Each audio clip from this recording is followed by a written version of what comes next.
विशाखानितान् हे कृष्णा करुणा सिंधु दीनबंधु जगत्पते गोपेश गोपिका कांता राधा कांता नमोस्तुते तप्त कांचन गौरांगी राधे वृंदावनेश्वरी वृषभानुसुते देवी प्रणमामि हरिप्रिये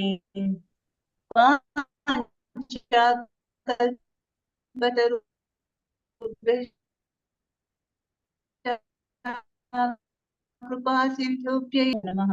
नमो विष्णुपादाय स्वामिन्निति नाम्ने नमस्ते निर्विशेषाशून्यवादी पाश्चात्य देशतारिणे जय हो श्री कृष्ण चैतन्य प्रभु नित्यानंद श्री अद्वैत गदाधर श्रीवासादि गौर भक्त वृंद हरे कृष्णा कृष्ण कृष्णा हरे हरे हरे राम राम राम हरे हरे हरे कृष्ण कृष्ण कृष्ण हरे हरे हरे कृष्ण ಎಲ್ಲರಿಗೂ ಮತ್ತೊಮ್ಮೆ ಸ್ವಾಗತ ಹರೇ ಕೃಷ್ಣ ಮಾತಾಜಿ ಹರೇ ಶೀಲಾ ಕೃಷ್ಣ ಪ್ರಭುಪಾದ ಲೀಲಾಮೃತರಿಗೆ ಹರೇ ಕೃಷ್ಣ ಮಾತಾಜ್ ಹರೇ ಕೃಷ್ಣ, ಕೃಷ್ಣ ಹರೇ ಮಾತಾಜಿ. ಕೃಷ್ಣ. ಹರೇ ಕೃಷ್ಣ ಗೀತಾ ಎಂ ಮಾತಾಜಿ ಓದಿ. ఏమండి ಒಂದು ನಿಮಿಷ ಮಾತಾಡಿ ಹೋಗ್ತೀನಿ.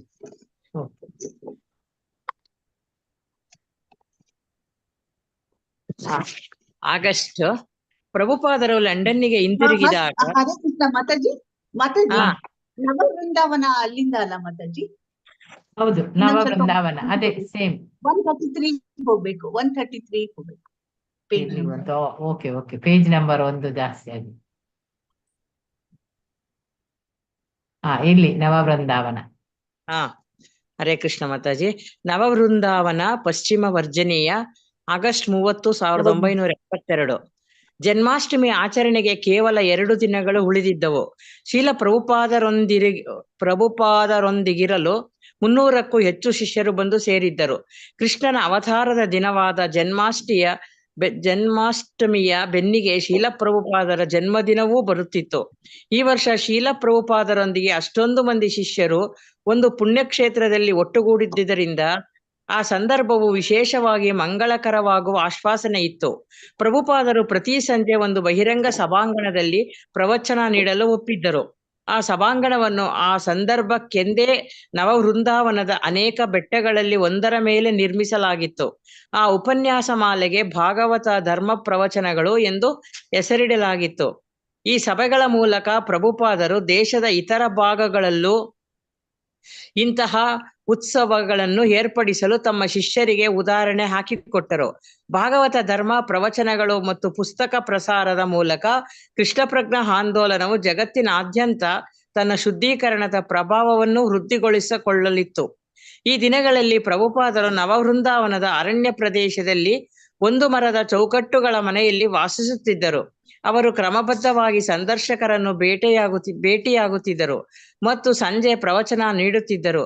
ಪ್ರತಿ ಸಂಜೆ ಸಭಾಂಗಣದಲ್ಲಿ ಪ್ರವಚನಕ್ಕೆ ಮೊದಲು ಭಕ್ತರು ಕೀರ್ತನೆ ಮಾಡುತ್ತಿದ್ದರು ಮತ್ತು ಕಡಿದಾದ ಬೆಟ್ಟದ ಮೇಲಕ್ಕೆ ಪ್ರಭುಪಾದರನ್ನು ಒಂದು ಪಲ್ಲಕ್ಕಿಯಲ್ಲಿ ಹೊತ್ತೊಯ್ಯುತ್ತಿದ್ದರು.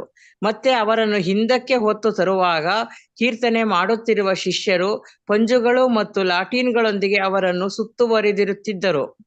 ಸುರೇಶ್ವರ ಸಭಾಂಗಣದಿಂದ ದೇವಾಲಯಕ್ಕೆ ದಾರಿಯು ಇಳಿಮುಖವಾಗಿದ್ದು ಸುತ್ತಿ ಬಳಸಿ ಬರುತ್ತಿತ್ತು. ನಾನು ಮುಸ್ಸಂಜೆ ಹೊತ್ತಿಗೆ ಅಲ್ಲಿಗೆ ತಲುಪಿದ್ದೆ.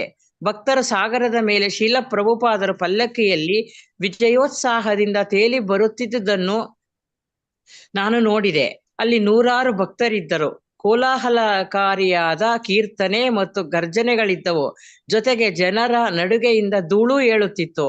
ಅದು ಮಹತ್ತರ ಚಲನಚಿತ್ರಗಳಾದ ದಿ 10 ಕಮಾಂಡ್ಮೆಂಟ್ಸ್ ಅಥವಾ ಎಕ್ಸೋಡಸ್ಗಳಲ್ಲಿ ಬರುವ ನಯನ ಮನೋಹರ ದೃಶ್ಯಗಳಲ್ಲಿ ಒಂದರಂತೆ ತೋರುತ್ತಿತ್ತು.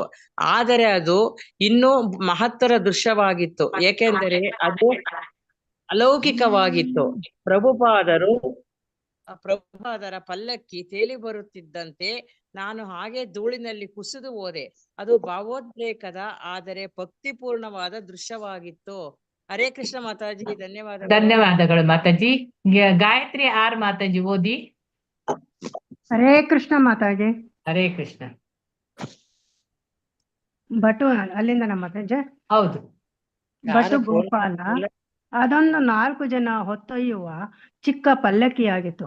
ಪ್ರಭುಪಾದರು ಹಿಡಿದುಕೊಳ್ಳಲು ಹಗ್ಗಗಳಿದ್ದವು. ಆದರೆ ಪ್ರಭುಪಾದರಿಗೆ ಅದೇನೋ ಅಂತಹ ಹಿತಕರವಾದ ಸವಾರಿಯಾಗಿರಲಿಲ್ಲ. ಆದರೆ ಅದೊಂದು ವಿಸ್ಮಯಕರ ದೃಶ್ಯವಾಗಿತ್ತು. ವಿದ್ಯುತ್ ಟಾರ್ಚ್ಗಳು, ಬೆಂಕಿಯ ಪಂಜುಗಳು ಮತ್ತು ಲ್ಯಾಟಿನುಗಳನ್ನು ಹಿಡಿದ ಭಕ್ತರು ಮತ್ತು ಪಲ್ಲಕ್ಕಿಯಲ್ಲಿ ತೇಲುತ್ತಾ ಇಳಿದು ಬರುತ್ತಿರುವ ಪ್ರಭುಪಾದರು ನೂರಾರು ಭಕ್ತರು ಅವರನ್ನು ಸುತ್ತುವರೆದಿದ್ದರು. ಕೀರ್ತನೆ ಮೊಳಗುತ್ತಿತ್ತು. ನಾನು ಪ್ರಭುಪಾದರ ಹತ್ತಿರ ಹೋಗಿ ಅವರ ದರ್ಶನ ಪಡೆಯಲು ಪ್ರಯತ್ನ ಮಾಡುತ್ತಲೇ ಇದ್ದೆ. ಜಾಹ್ನವಿ ದಾಸಿ ಕತ್ತಲಲ್ಲಿ ಬೋರ್ಗೈಯುತ್ತಿದ್ದ ಕೀರ್ತನೆ ಭಕ್ತರ ಪ್ರವಾಹದ ನಡುವೆ ನಾವು ಕಡಿದಾದ ಬೆಟ್ಟದ ಇಳಿಜಾರಿನಲ್ಲಿ ಓಡಾಡುತ್ತಾ ಇಳಿಯುತ್ತಿದ್ದವು. ನಮ್ಮ ಪಾದಗಳು ನೆಲವನ್ನು ಸೋಕಿದಂತೆ ತೋರುತ್ತಿರಲಿಲ್ಲ. ಸುಮಾರು ಅರ್ಧ ದಾರಿಯಲ್ಲಿ ನಾನು ಪಲ್ಲಕ್ಕಿಯ ಬಳಿಗೆ ಬಂದಿದ್ದೆ. ಆಗ ನನಗೆ ಪ್ರಭುಪಾದರನ್ನು ಸಮೀಪಿಸುವುದೆಂದರೆ ಕೇವಲ ಭೌತಿಕ ಸಾಮೀಪ್ಯವಲ್ಲ, ಅವರನ್ನು ಸಮೀಪಿಸಲು ನಾನು ಕೃಷ್ಣ ಪ್ರಜ್ಞೆಯಲ್ಲಿ ಇನ್ನೂ ಹೆಚ್ಚು ಗಂಭೀರಳಾಗಿ ತೊಡಗಿಕೊಳ್ಳಬೇಕು ಎಂಬುದು ಅರಿವಾಯಿತು. ಜನ್ಮಾಷ್ಟಮಿಯ ರಾತ್ರಿ ಪ್ರಭುಪಾದರು ದೇವಾಲಯಕ್ಕೆ ಹೋಗಿ ದೇವೋತ್ತಮ ಪರಮಪುರುಷ ಕೃಷ್ಣ ಪುಸ್ತಕದಿಂದ ಕೃಷ್ಣನ ಜನ್ಮದ ಬಗ್ಗೆ ನಡೆದ ವಾಚನವನ್ನು ಆಲಿಸಿದರು. ಮುಂಜಾನೆ ಸುಮಾರು 2 ಗಂಟೆಯ ವೇಳೆಗೆ ಅನೇಕ ಭಕ್ತರು ತೂಕಡಿಸುತ್ತಿರುವುದನ್ನು ಅವರು ಗಮನಿಸಿದರು. ಮುಗುಳು ನಗುತ್ತಾ ಅವರೆಂದರು, ನಿಮಗೆ ದಣಿವಾಗುತ್ತಿದೆ. ಹೀಗೆ ಹೇಳಿ ಅವರು ಕಾರ್ಯಕ್ರಮವನ್ನು ಮುಗಿಸಿದರು. ಅಂತಹ ಭಾರಿ ಉತ್ಸವ ನಡುವೆಯೂ ಪ್ರಭುಪಾದರು ಮತ್ತೆ ಮುಂಬಯಿಯ ಜಮೀನಿಗಾಗಿ ನಡೆದಿದ್ದ ಹೋರಾಟದಲ್ಲಿ ಮುಳುಗಿದರು. ಗಿರಿರಾಜನಿಂದ ಒಂದು ಪತ್ರ ಬಂತು.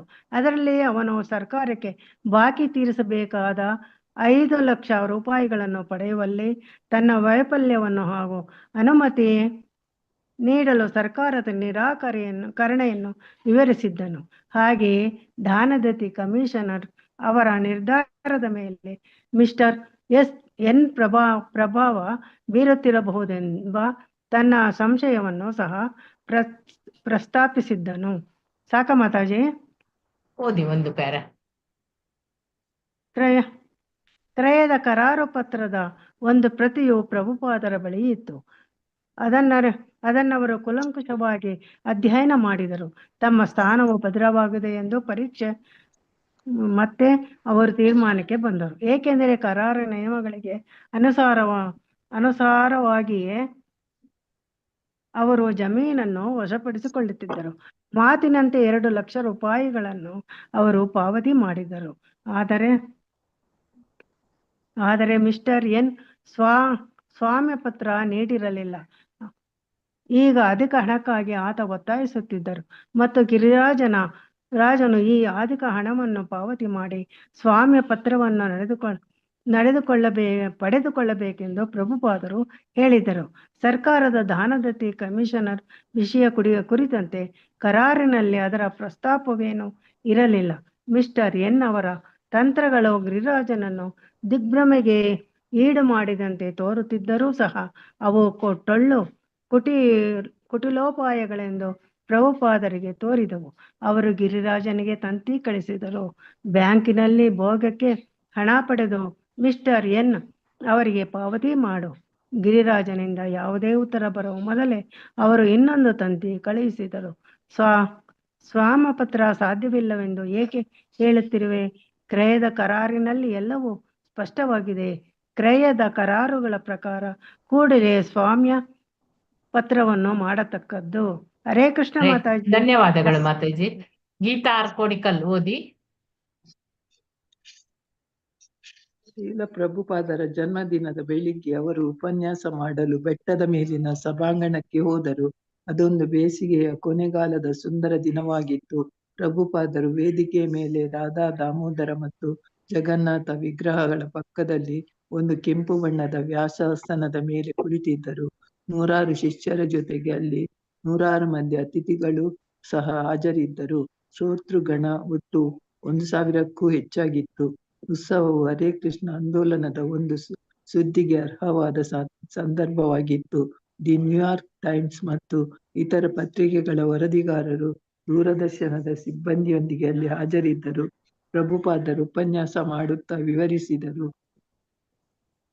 ಭಕ್ತರು ತಮ್ಮ ಗುರುವನ್ನು ಪೂಜಿಸುವುದನ್ನು ನೋಡಿದರು. ಅದನ್ನು ತಪ್ಪಾಗಿ ಗ್ರಹಿಸಬಹುದು. ಆದರೆ ಯಾರೂ ಸಹ ಗುರುವು ತಾನೇ ದೇವರೆಂಬಂತೆ ವರ್ತಿಸುತ್ತಿದ್ದಾನೆಂದು ಯೋಚಿಸಬಾರದು. ಗುರು ಒಬ್ಬ ತೆರಿಗೆ ವಸೂಲಿಗಾರನಿದ್ದ ಹಾಗೆ. ತೆರಿಗೆ ವಸೂಲಿಗಾರನು ರಾಜನ ಪರವಾಗಿ ಹಣವನ್ನು ವಸೂಲಿ ಮಾಡುವಂತೆ ಗುರುವು ಕೃಷ್ಣ ಭಗವಾನನ ಪರವಾಗಿ ಗೌರವವನ್ನು ಸ್ವೀಕರಿಸುತ್ತಾನೆ. ಪ್ರತಿಯೊಬ್ಬನು ಸಹ ಪರಮ ಪ್ರಭುವಿಗೆ ತಲೆಬಾಗಬೇಕು ಮತ್ತು ಅವನಿಗೆ ಸೇವೆ ಸಲ್ಲಿಸಬೇಕು. ಗುರುವು ಭಗವಂತನ ಪರವಾಗಿ ಬಂದು ನಮಸ್ಕಾರಗಳನ್ನು ವಸೂಲಿ ಮಾಡುತ್ತಾನೆ ಮತ್ತು ಗುರುವಿಗೆ ಸಲ್ಲಿಸಿದ ಪ್ರಾಮಾಣಿಕ ಪೂಜೆಯನ್ನು ಭಗವಂತನು ತನಗೆ ಸಲ್ಲಿಸಿದ್ದು ಎಂಬಂತೆ ಸ್ವೀಕರಿಸುತ್ತಾನೆ. ಪ್ರಭುಪಾದರು ತಮ್ಮ ಉಪನ್ಯಾಸವನ್ನು ಮುಗಿಸಿದರು ಮತ್ತು 1.5 ದಿನಗಳ ಉಪವಾಸವು ಒಂದು ಮಹದೌತಣದಲ್ಲಿ ಶಿಖರ ಕಂಡಿತು. ಬಳಿಕ ಪ್ರಭುಪಾದರು ತಮ್ಮ ಪುಟ್ಟ ಮನೆಯ ಹಿತ್ತಲಿಗೆ ಹಿಂತಿರುಗಿ ಅಲ್ಲಿ ಕೆಲವು ಭಕ್ತರೊಂದಿಗೆ ಮಾತುಕತೆಯಲ್ಲಿ ತೊಡಗಿದರು.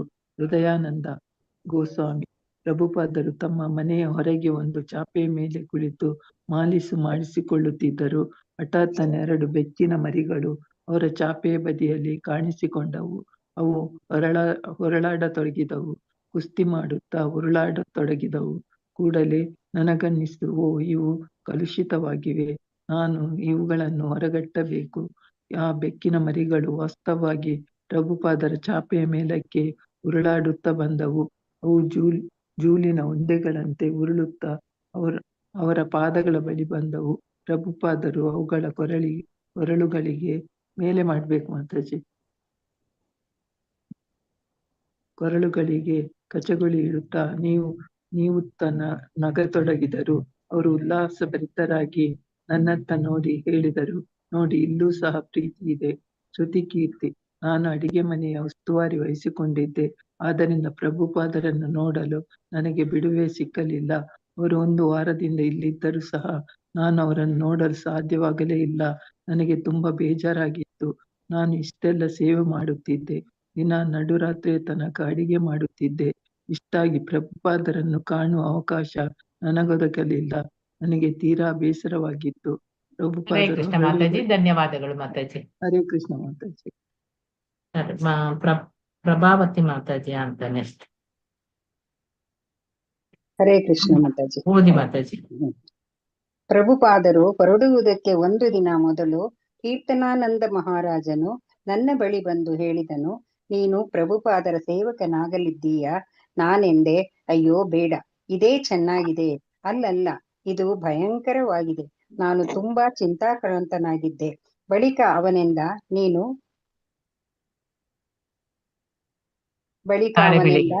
ನೀನು ನಾಳೆ ಬೆಳಗ್ಗೆ ಪಿಟ್ಸ್ಬರ್ಗ್ಗೆ ಹೊರಡಲಿದ್ದೀಯಾ? ನನಗನ್ನಿಸಿತು, ಇಷ್ಟು ಬೇಗ ಇದರ ಬಗ್ಗೆ ನನಗೆ ಕಿಂಚಿತ್ತೂ ಸುಳಿವಿರಲಿಲ್ಲ. ಮರುದಿನ ಬೆಳಗ್ಗೆ ಕೀರ್ತನಾನಂದ ಮಹಾರಾಜರು ನನ್ನನ್ನು ಪ್ರಭುಪಾದರು ವಾಸಿಸುತ್ತಿದ್ದ ಒಕ್ಕಲು ಮನೆಗೆ ಕರೆದೊಯ್ದರು. ಪ್ರಭುಪಾದರ ಕೊಠಡಿಗೆ ನಾವು ಹೋದೆವು. ಮರುದಿನ ಕೀರ್ತನಾನಂದ ಮಹಾರಾಜರು ನನ್ನನ್ನು ಪ್ರಭುಪಾದರು ವಾಸಿಸುತ್ತಿದ್ದ ಒಕ್ಕಲು ಮನೆಗೆ ಕರೆದೊಯ್ದರು. ಪ್ರಭುಪಾದರ ಕೊಠಡಿಗೆ ನಾವು ಹೋದೆವು. ಅವನು ಪ್ರಭುಪಾದರಿಗೆ ಹೇಳಿದರು, ಇವನು ಶ್ರುತಕೀರ್ತಿ, ಇವನು ನಿಮ್ಮ ಸೇವಕನಾಗಲಿದ್ದಾನೆ. ಪ್ರಭುಪಾದರು ನನ್ನತ್ತ ನೋಡಿದರು. ನಾನವರಿಗೆ ನಮಸ್ಕರಿಸಿದೆ. ಕೀರ್ತನಾನಂದ ಮಹಾರಾಜರು ಹೇಳಿದರು, ಪ್ರಭುಪಾದರೆ, ಇವನು ತುಂಬಾ ಚೆನ್ನಾಗಿ ಅಡಿಗೆ ಮಾಡುತ್ತಾನೆ. ಪ್ರಭುಪಾದರೆಂದರು, ತುಂಬಾ ಒಳ್ಳೆಯದು ಮಹಾರಾಜರೆಂದರು. ಆದರೆ ಇವನಿಗೆ ಮಾಲೀಸು ಮಾಡಲು ಬರುವುದಿಲ್ಲ. ನಾನು ನನ್ನ ಬಾಳಿನಲ್ಲಿ ಎಂದೂ ಮಾಲೀಸು ಮಾಡಿರಲಿಲ್ಲ. ಪ್ರಭುಪಾದರೆಂದರು, ಪರವಾಗಿಲ್ಲ, ಅದನ್ನು ಯಾರು ಬೇಕಾದರೂ ಮಾಡಬಹುದು. ಅದು ತುಂಬಾ ಸುಲಭ. ಸತ್ಯನಾರಾಯಣ, ನಾನೊಂದು ಭಕ್ತರ ತಂಡದಲ್ಲಿದ್ದೆ. ನಾವೊಂದು ಹಳೆಯ ಬಸ್ಸಿನಲ್ಲಿ ಸಂಚರಿಸುತ್ತಾ ಪ್ರಚಾರ ಮಾಡುತ್ತಿದ್ದೆವು. ಬಸ್ಸಿನ ಒಳಗೆ ವಿಗ್ರಹಗಳಿದ್ದವು. ಬಸ್ಸಿನ ಒಳಗೆ ವಿಗ್ರಹಗಳಿದ್ದವು. ಅಡಿಗೆ ಮನೆ ಮತ್ತು ಸ್ನಾನದ ಮನೆ ಸಹ ಇದ್ದವು. ನಾವು ಬಸ್ಸಿನಲ್ಲಿ ಬಂದಾಗ ಪ್ರಭುಪಾದರು ಅವರ ಮನೆಯ ಹೊರಗಡೆ ಇದ್ದರು. ಅವರು ಬಸ್ಸಿನೊಳಕ್ಕೆ ಬಂದಾಗ ನಾವು ಅವರನ್ನು ದೇವಾಲಯದೊಳಗೆ ಸ್ವಾಗತಿಸುವಂತೆ ಬರಮಾಡಿಕೊಂಡು ಅವರಿಗೆ ಚರಣಾಮೃತ ನೀಡಿದೆವು. ಅವರು ಎಲ್ಲವನ್ನೂ ನೋಡಿ ಇಂತಹ 100 ಬಸ್ಸುಗಳಿರಬೇಕೆಂದು ಹೇಳಿದರು. ಅವರಿಗೆ ಅದೇನೂ ಅಂತಹ ದೊಡ್ಡ ಸಂಗತಿಯಾಗಿರಲಿಲ್ಲ. ಆದರೂ ಅವರು ಅದನ್ನು ಇಷ್ಟಪಟ್ಟರು. ಸತ್ ಸ್ವರೂಪದಾಸ ಗೋಸ್ವಾಮಿ ಪ್ರಭುಪಾದರನ್ನು ಮುಖ್ಯ ವ್ಯವಹಾರಗಳ ಸಂಬಂಧವಾಗಿ ಭೇಟಿಯಾಗಲು ವಿವಿಧ ಶಿಷ್ಯರು ಅವರ ಮನೆಯೊಳಗೆ ಹೋಗಿ ಬರುವುದನ್ನು ನಾನು ಕಂಡೆ. ನನ್ನ ಎಲ್ಲ ಮುಖ್ಯ ವ್ಯವಹಾರಗಳ ಬಗ್ಗೆ ಪ್ರಭುಪಾದರು ಪತ್ರಗಳಲ್ಲೇ ವಿವರಿಸಿದ್ದರು. ಆದರೆ ಬೇರೆಯವರು ಮುಖತಃ ಅವರನ್ನು ಕಂಡು ಬರುತ್ತಿರುವಾಗ ನನಗದು ಸಾಧ್ಯವಾಗಲಿಲ್ಲವೆಂಬ ಕೊರಗು ನನ್ನನ್ನು ಬಾಧಿಸತೊಡಗಿತು. ಒಂದು ದಿನ ನನ್ನ ಉತ್ಸುಕತೆ ಎಷ್ಟು ಹೆಚ್ಚಾಯಿತೆಂದರೆ ಕೊನೆಗೆ ಆ ದೈವಾನುಗ್ರಹ ಪೂರ್ಣವರನ್ನು ಹೋಗಿ ನೋಡಿಯೇ ಬಿಡಬೇಕೆಂದು ನಿಶ್ಚಯಿಸಿದೆ. ಮನೆಯ ಬಾಗಿಲ ಬಳಿ ಬಂದಾಗ ಪ್ರಭುಪಾದರ ಸೇವಕನು ನನ್ನನ್ನು ಸಂತೋಷದಿಂದ ಒಳಗೆ ಹೋಗಲು ಬಿಟ್ಟನು. ಮರುಕ್ಷಣವೇ ನಾನು ಶ್ರೀಲ ಪ್ರಭುಪಾದರ ಎದುರಿಗೆ ಆಸೀನನಾಗಿದ್ದೆ. ಅವರು ಮಾಲೀಸು ಮಾಡಿಸಿಕೊಳ್ಳಲು ಸಿದ್ಧರಾಗಿ ಕೂತಿದ್ದರು. ನಾನವರಿಗೆ ಹೇಳಿದೆ, ನನಗೆ ಕೇಳಲು ಅಂತಹ ತುರ್ತಿನ ಪ್ರಶ್ನೆಗಳೇನೂ ಇಲ್ಲ. ನಿಮ್ಮನ್ನು ಕಾಣಬೇಕೆಂದು ತುಂಬಾ ಕಾತುರತೆ ಮೂಡಿತು, ಆದ್ದರಿಂದ ಬಂದೆ. ಪ್ರಭುಪಾದರು ಹೇಳಿದರು, ಹಾಗೆಲ್ಲ ಕೇವಲ ಕಾತರತೆಯ ಕಾರಣದಿಂದ ಮಾತ್ರ ನನ್ನನ್ನು ನೋಡಲು ಬರಬಾರದೆಂದು ನಿನಗೆ ಗೊತ್ತಿರಬೇಕಿತ್ತು. ನಾನು ನನ್ನ ಪುಸ್ತಕಗಳಲ್ಲಿ ಪ್ರತಿಯೊಂದಕ್ಕೂ ಉತ್ತರ ನೀಡಿದ್ದೇನೆ. ವಾಸ್ತವವಾಗಿ ಅವರ ಮಾತು ಸ್ಫೂರ್ತಿದಾಯಕವಾಗಿತ್ತು. ಒಬ್ಬ ಹಿರಿಯ ಭಕ್ತನಾಗಿ ಅವರ ಪುಸ್ತಕಗಳಲ್ಲಿ ಪ್ರತಿಯೊಂದೂ ಇದೆ ಎಂಬುದನ್ನು ಅಧ್ಯಯನದಿಂದ ನಾನು ಖಚಿತಪಡಿಸಿಕೊಳ್ಳಬೇಕಾಗಿತ್ತೆಂದು ಅವರು ಹೇಳುತ್ತಿದ್ದರು. ಕೇವಲ ಕಾತರತೆಯಿಂದ ನನ್ನಲ್ಲೇನೋ ಕೊರತೆ ಇದೆ ಎಂದು ಭಾವಿಸಿ ಗುರುವನ್ನು ಮುಖತಃ ನೋಡಲು ಬರಬಾರದೆಂದು ಅವರು ಸೂಚಿಸುತ್ತಿದ್ದರು. ಈಗ ಹೇಗೂ ನಾನವರ ಎದುರಿಗಿದ್ದುದರಿಂದ ಶ್ರೀಲ ಪ್ರಭುಪಾದರು ಕೇಳಿದರು, ಏನು ಮಾಡುತ್ತಿದ್ದೀಯಾ? ಅವರು ಹಾಗೆ ಕೇಳಿದಾಗ ನನ್ನ ಸರಿಯಾದ ಸ್ಥಾನಮಾನವನ್ನು ಗುರುತಿಸಿ ನನ್ನನ್ನು ಒಬ್ಬ ಕ್ಷುಲಕ ಮೂರ್ಖನಂತೆ ಅವರು ಪರಿಗಣಿಸುತ್ತಿದ್ದಾರೆಂಬ ಭಾವನೆ ನನಗುಂಟಾಯಿತು. ಆಗಷ್ಟೇ ನಾನು ಸನ್ಯಾಸ ದೀಕ್ಷೆ ಪಡೆದಿದ್ದೆ ಮತ್ತು ಅಷ್ಟು ಬೇಗ ನನ್ನ ಸಹಾಯಕನೊಂದಿಗೆ ಬಂದು ಪ್ರಭುಪಾದರು ನನ್ನ ಮೇಲೆ ಗಮನ ಹರಿಸಬೇಕೆಂದು ನಿರೀಕ್ಷಿಸಿದ್ದೆ. ನಾನು ಅವರ ಗಮನ ಬಯಸಿದ್ದರಿಂದ ಅವರು ನನ್ನನ್ನು ಗಮನವಿಟ್ಟು ನೋಡಿದ್ದರು. ಅವರ ಪ್ರಶ್ನೆಯ ಮೂಲಕ ನಾನು ಕೃಷ್ಣ ಪ್ರಜ್ಞೆಯ ಪ್ರಸಾರಕ್ಕಾಗಿ ಮಾಡುತ್ತಿರುವುದು ಏನೇನೂ ಇಲ್ಲ ಅಥವಾ ಏನೇನೂ ಸಾಲದು ಎಂಬುದನ್ನು ಅವರು ಸೂಚ್ಯವಾಗಿ ತಿಳಿಸುತ್ತಿರುವಂತೆ ನನಗೆ ತೋರಿತು. ಏನು ಮಾಡುತ್ತಿದ್ದೀಯಾ ಎಂಬ ಅವರ ಪ್ರಶ್ನೆಯನ್ನು ನಾನು ಆ ರೀತಿ ಅರ್ಥೈಸಿಕೊಂಡೆ. ಹರೇ ಕೃಷ್ಣ ಮಾತಾಜಿ, ಧನ್ಯವಾದಗಳು ಹರೇ- ಮಾತಾಜಿ. ಹರೇ ಕೃಷ್ಣ. ಕಾಂತಮಣಿ ಮಾತಾಜಿ. ಹರೇ ಕೃಷ್ಣ ಮಾತಾಜಿ. ಹಾ. ಬಳಿಕ ನಾನು ಉತ್ತರಿಸಿದೆ, ತಾವು ಪತ್ರದಲ್ಲಿ ನನಗೆ ಆದೇಶ ನೀಡಿದ್ದ ಪ್ರಕಾರ ನಾನು ನನ್ನ ವಲಯದ ದೇವಾಲಯಗಳಿಗೆ ಹೋಗಿ ಅಲ್ಲಿ ವಿದ್ಯಾರ್ಥಿಗಳು ತಮ್ಮ ಬೆಳಗಿನ ತರಗತಿಯಲ್ಲಿ ಶ್ರೀಮದ್ ಭಾಗವತವನ್ನ ಅಧ್ಯಯನ ಮಾಡಬೇಕೆಂಬ ತಮ್ಮ ಆಸೆಯನ್ನು ಕಾರ್ಯಗತಗೊಳಿಸುತ್ತಿದ್ದೇನೆ. ನಾನು ಅವರ ಪತ್ರದ ಪ್ರಕಾರ ಅವರ ನೇರ ಆದೇಶವನ್ನು ಚಾಚೂ ತಪ್ಪದೆ ಪಾಲಿಸುತ್ತಿದ್ದೇನೆಂದು ಅವರಿಗೆ ನನಗೆ ವಿಶ್ವಾಸವಿತ್ತು. ಆದರೆ ನವವೃಂದಾವನದ ಆ ಕೊಠಡಿಯಲ್ಲಿ ನನಗೆ ಆಶ್ಚರ್ಯವಾಗುವಂತೆ ಪ್ರಭುಪಾದರು, ಮತ್ತೆ ಇನ್ನೊಂದು ಲೈನ್ ನೀವೇ ಪ್ರಭುಪಾದರು ಹೇಳತೊಡಗಿದರು, ದೇವಾಲಯಗಳಿಗೆ ಭೇಟಿ ಕೊಡುವುದೇ ಅತ್ಯಂತ ಮುಖ್ಯ ಕೆಲಸವಲ್ಲ. ಬಸ್ಸಿನಲ್ಲಿ ಸಂಚರಿಸುತ್ತಾ ಪ್ರಚಾರ ಮಾಡುತ್ತಿರುವ ವಿಷ್ಣುಜನ ಮಹಾರಾಜನನ್ನು ನೋಡು, ಎಷ್ಟು ಸಂತೋಷವಾಗುತ್ತೆ. ನೀನು ಹಾಗೆ ಮಾಡಬೇಕು. ನಾನು ಕೂಡಲೇ ಉತ್ತರಿಸಿದೆ, ಹಾಗಿದ್ದರೆ ವಿವಿಧ ದೇವಾಲಯಗಳಿಗೆ ನಾನು ಭೇಟಿ ಕೊಡಬೇಕೆಂಬ ನಿಮ್ಮ ಆದೇಶ ಮುಖ್ಯವಲ್ಲವೇ? ನಾನು ಬಸ್ಸಿನಲ್ಲಿ ಪ್ರಚಾರಕ್ಕೆ ಹೋಗಬೇಕೆ? ಪ್ರಭುಪಾದರಿಗೆ ನನ್ನ ಮಾತುಗಳಿಂದ ನೋವಾಯಿತು.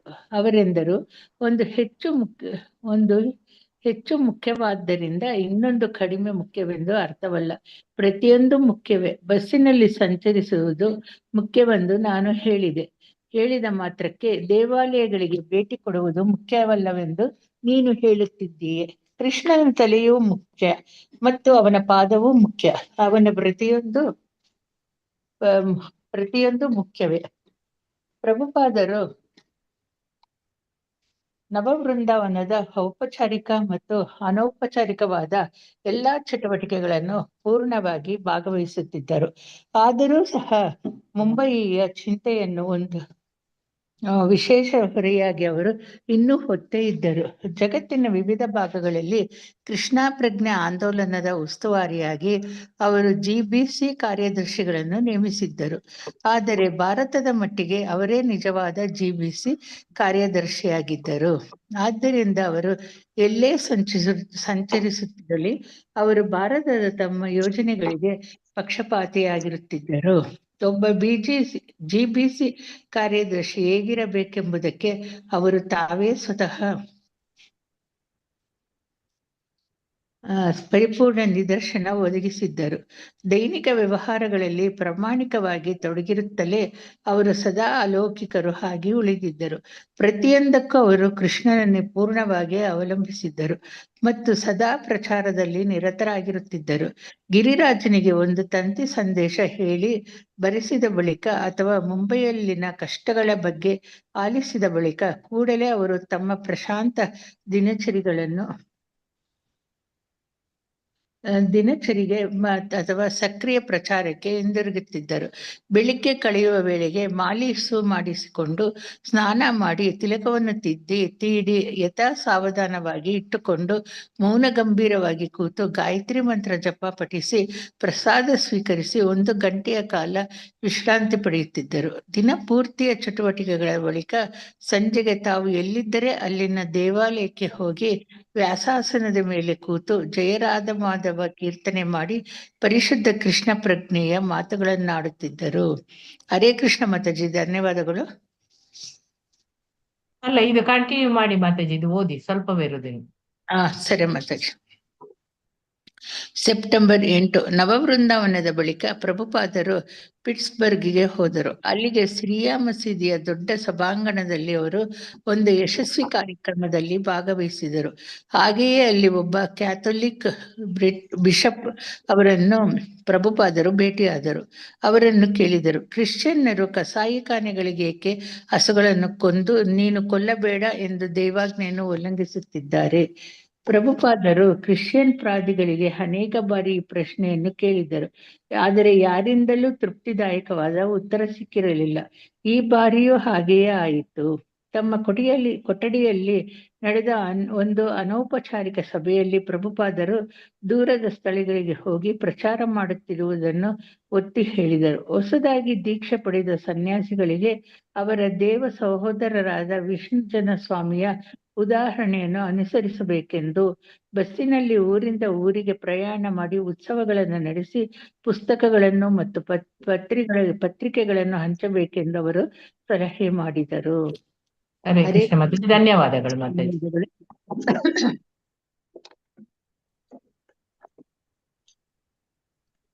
ಹರೇ ಕೃಷ್ಣ.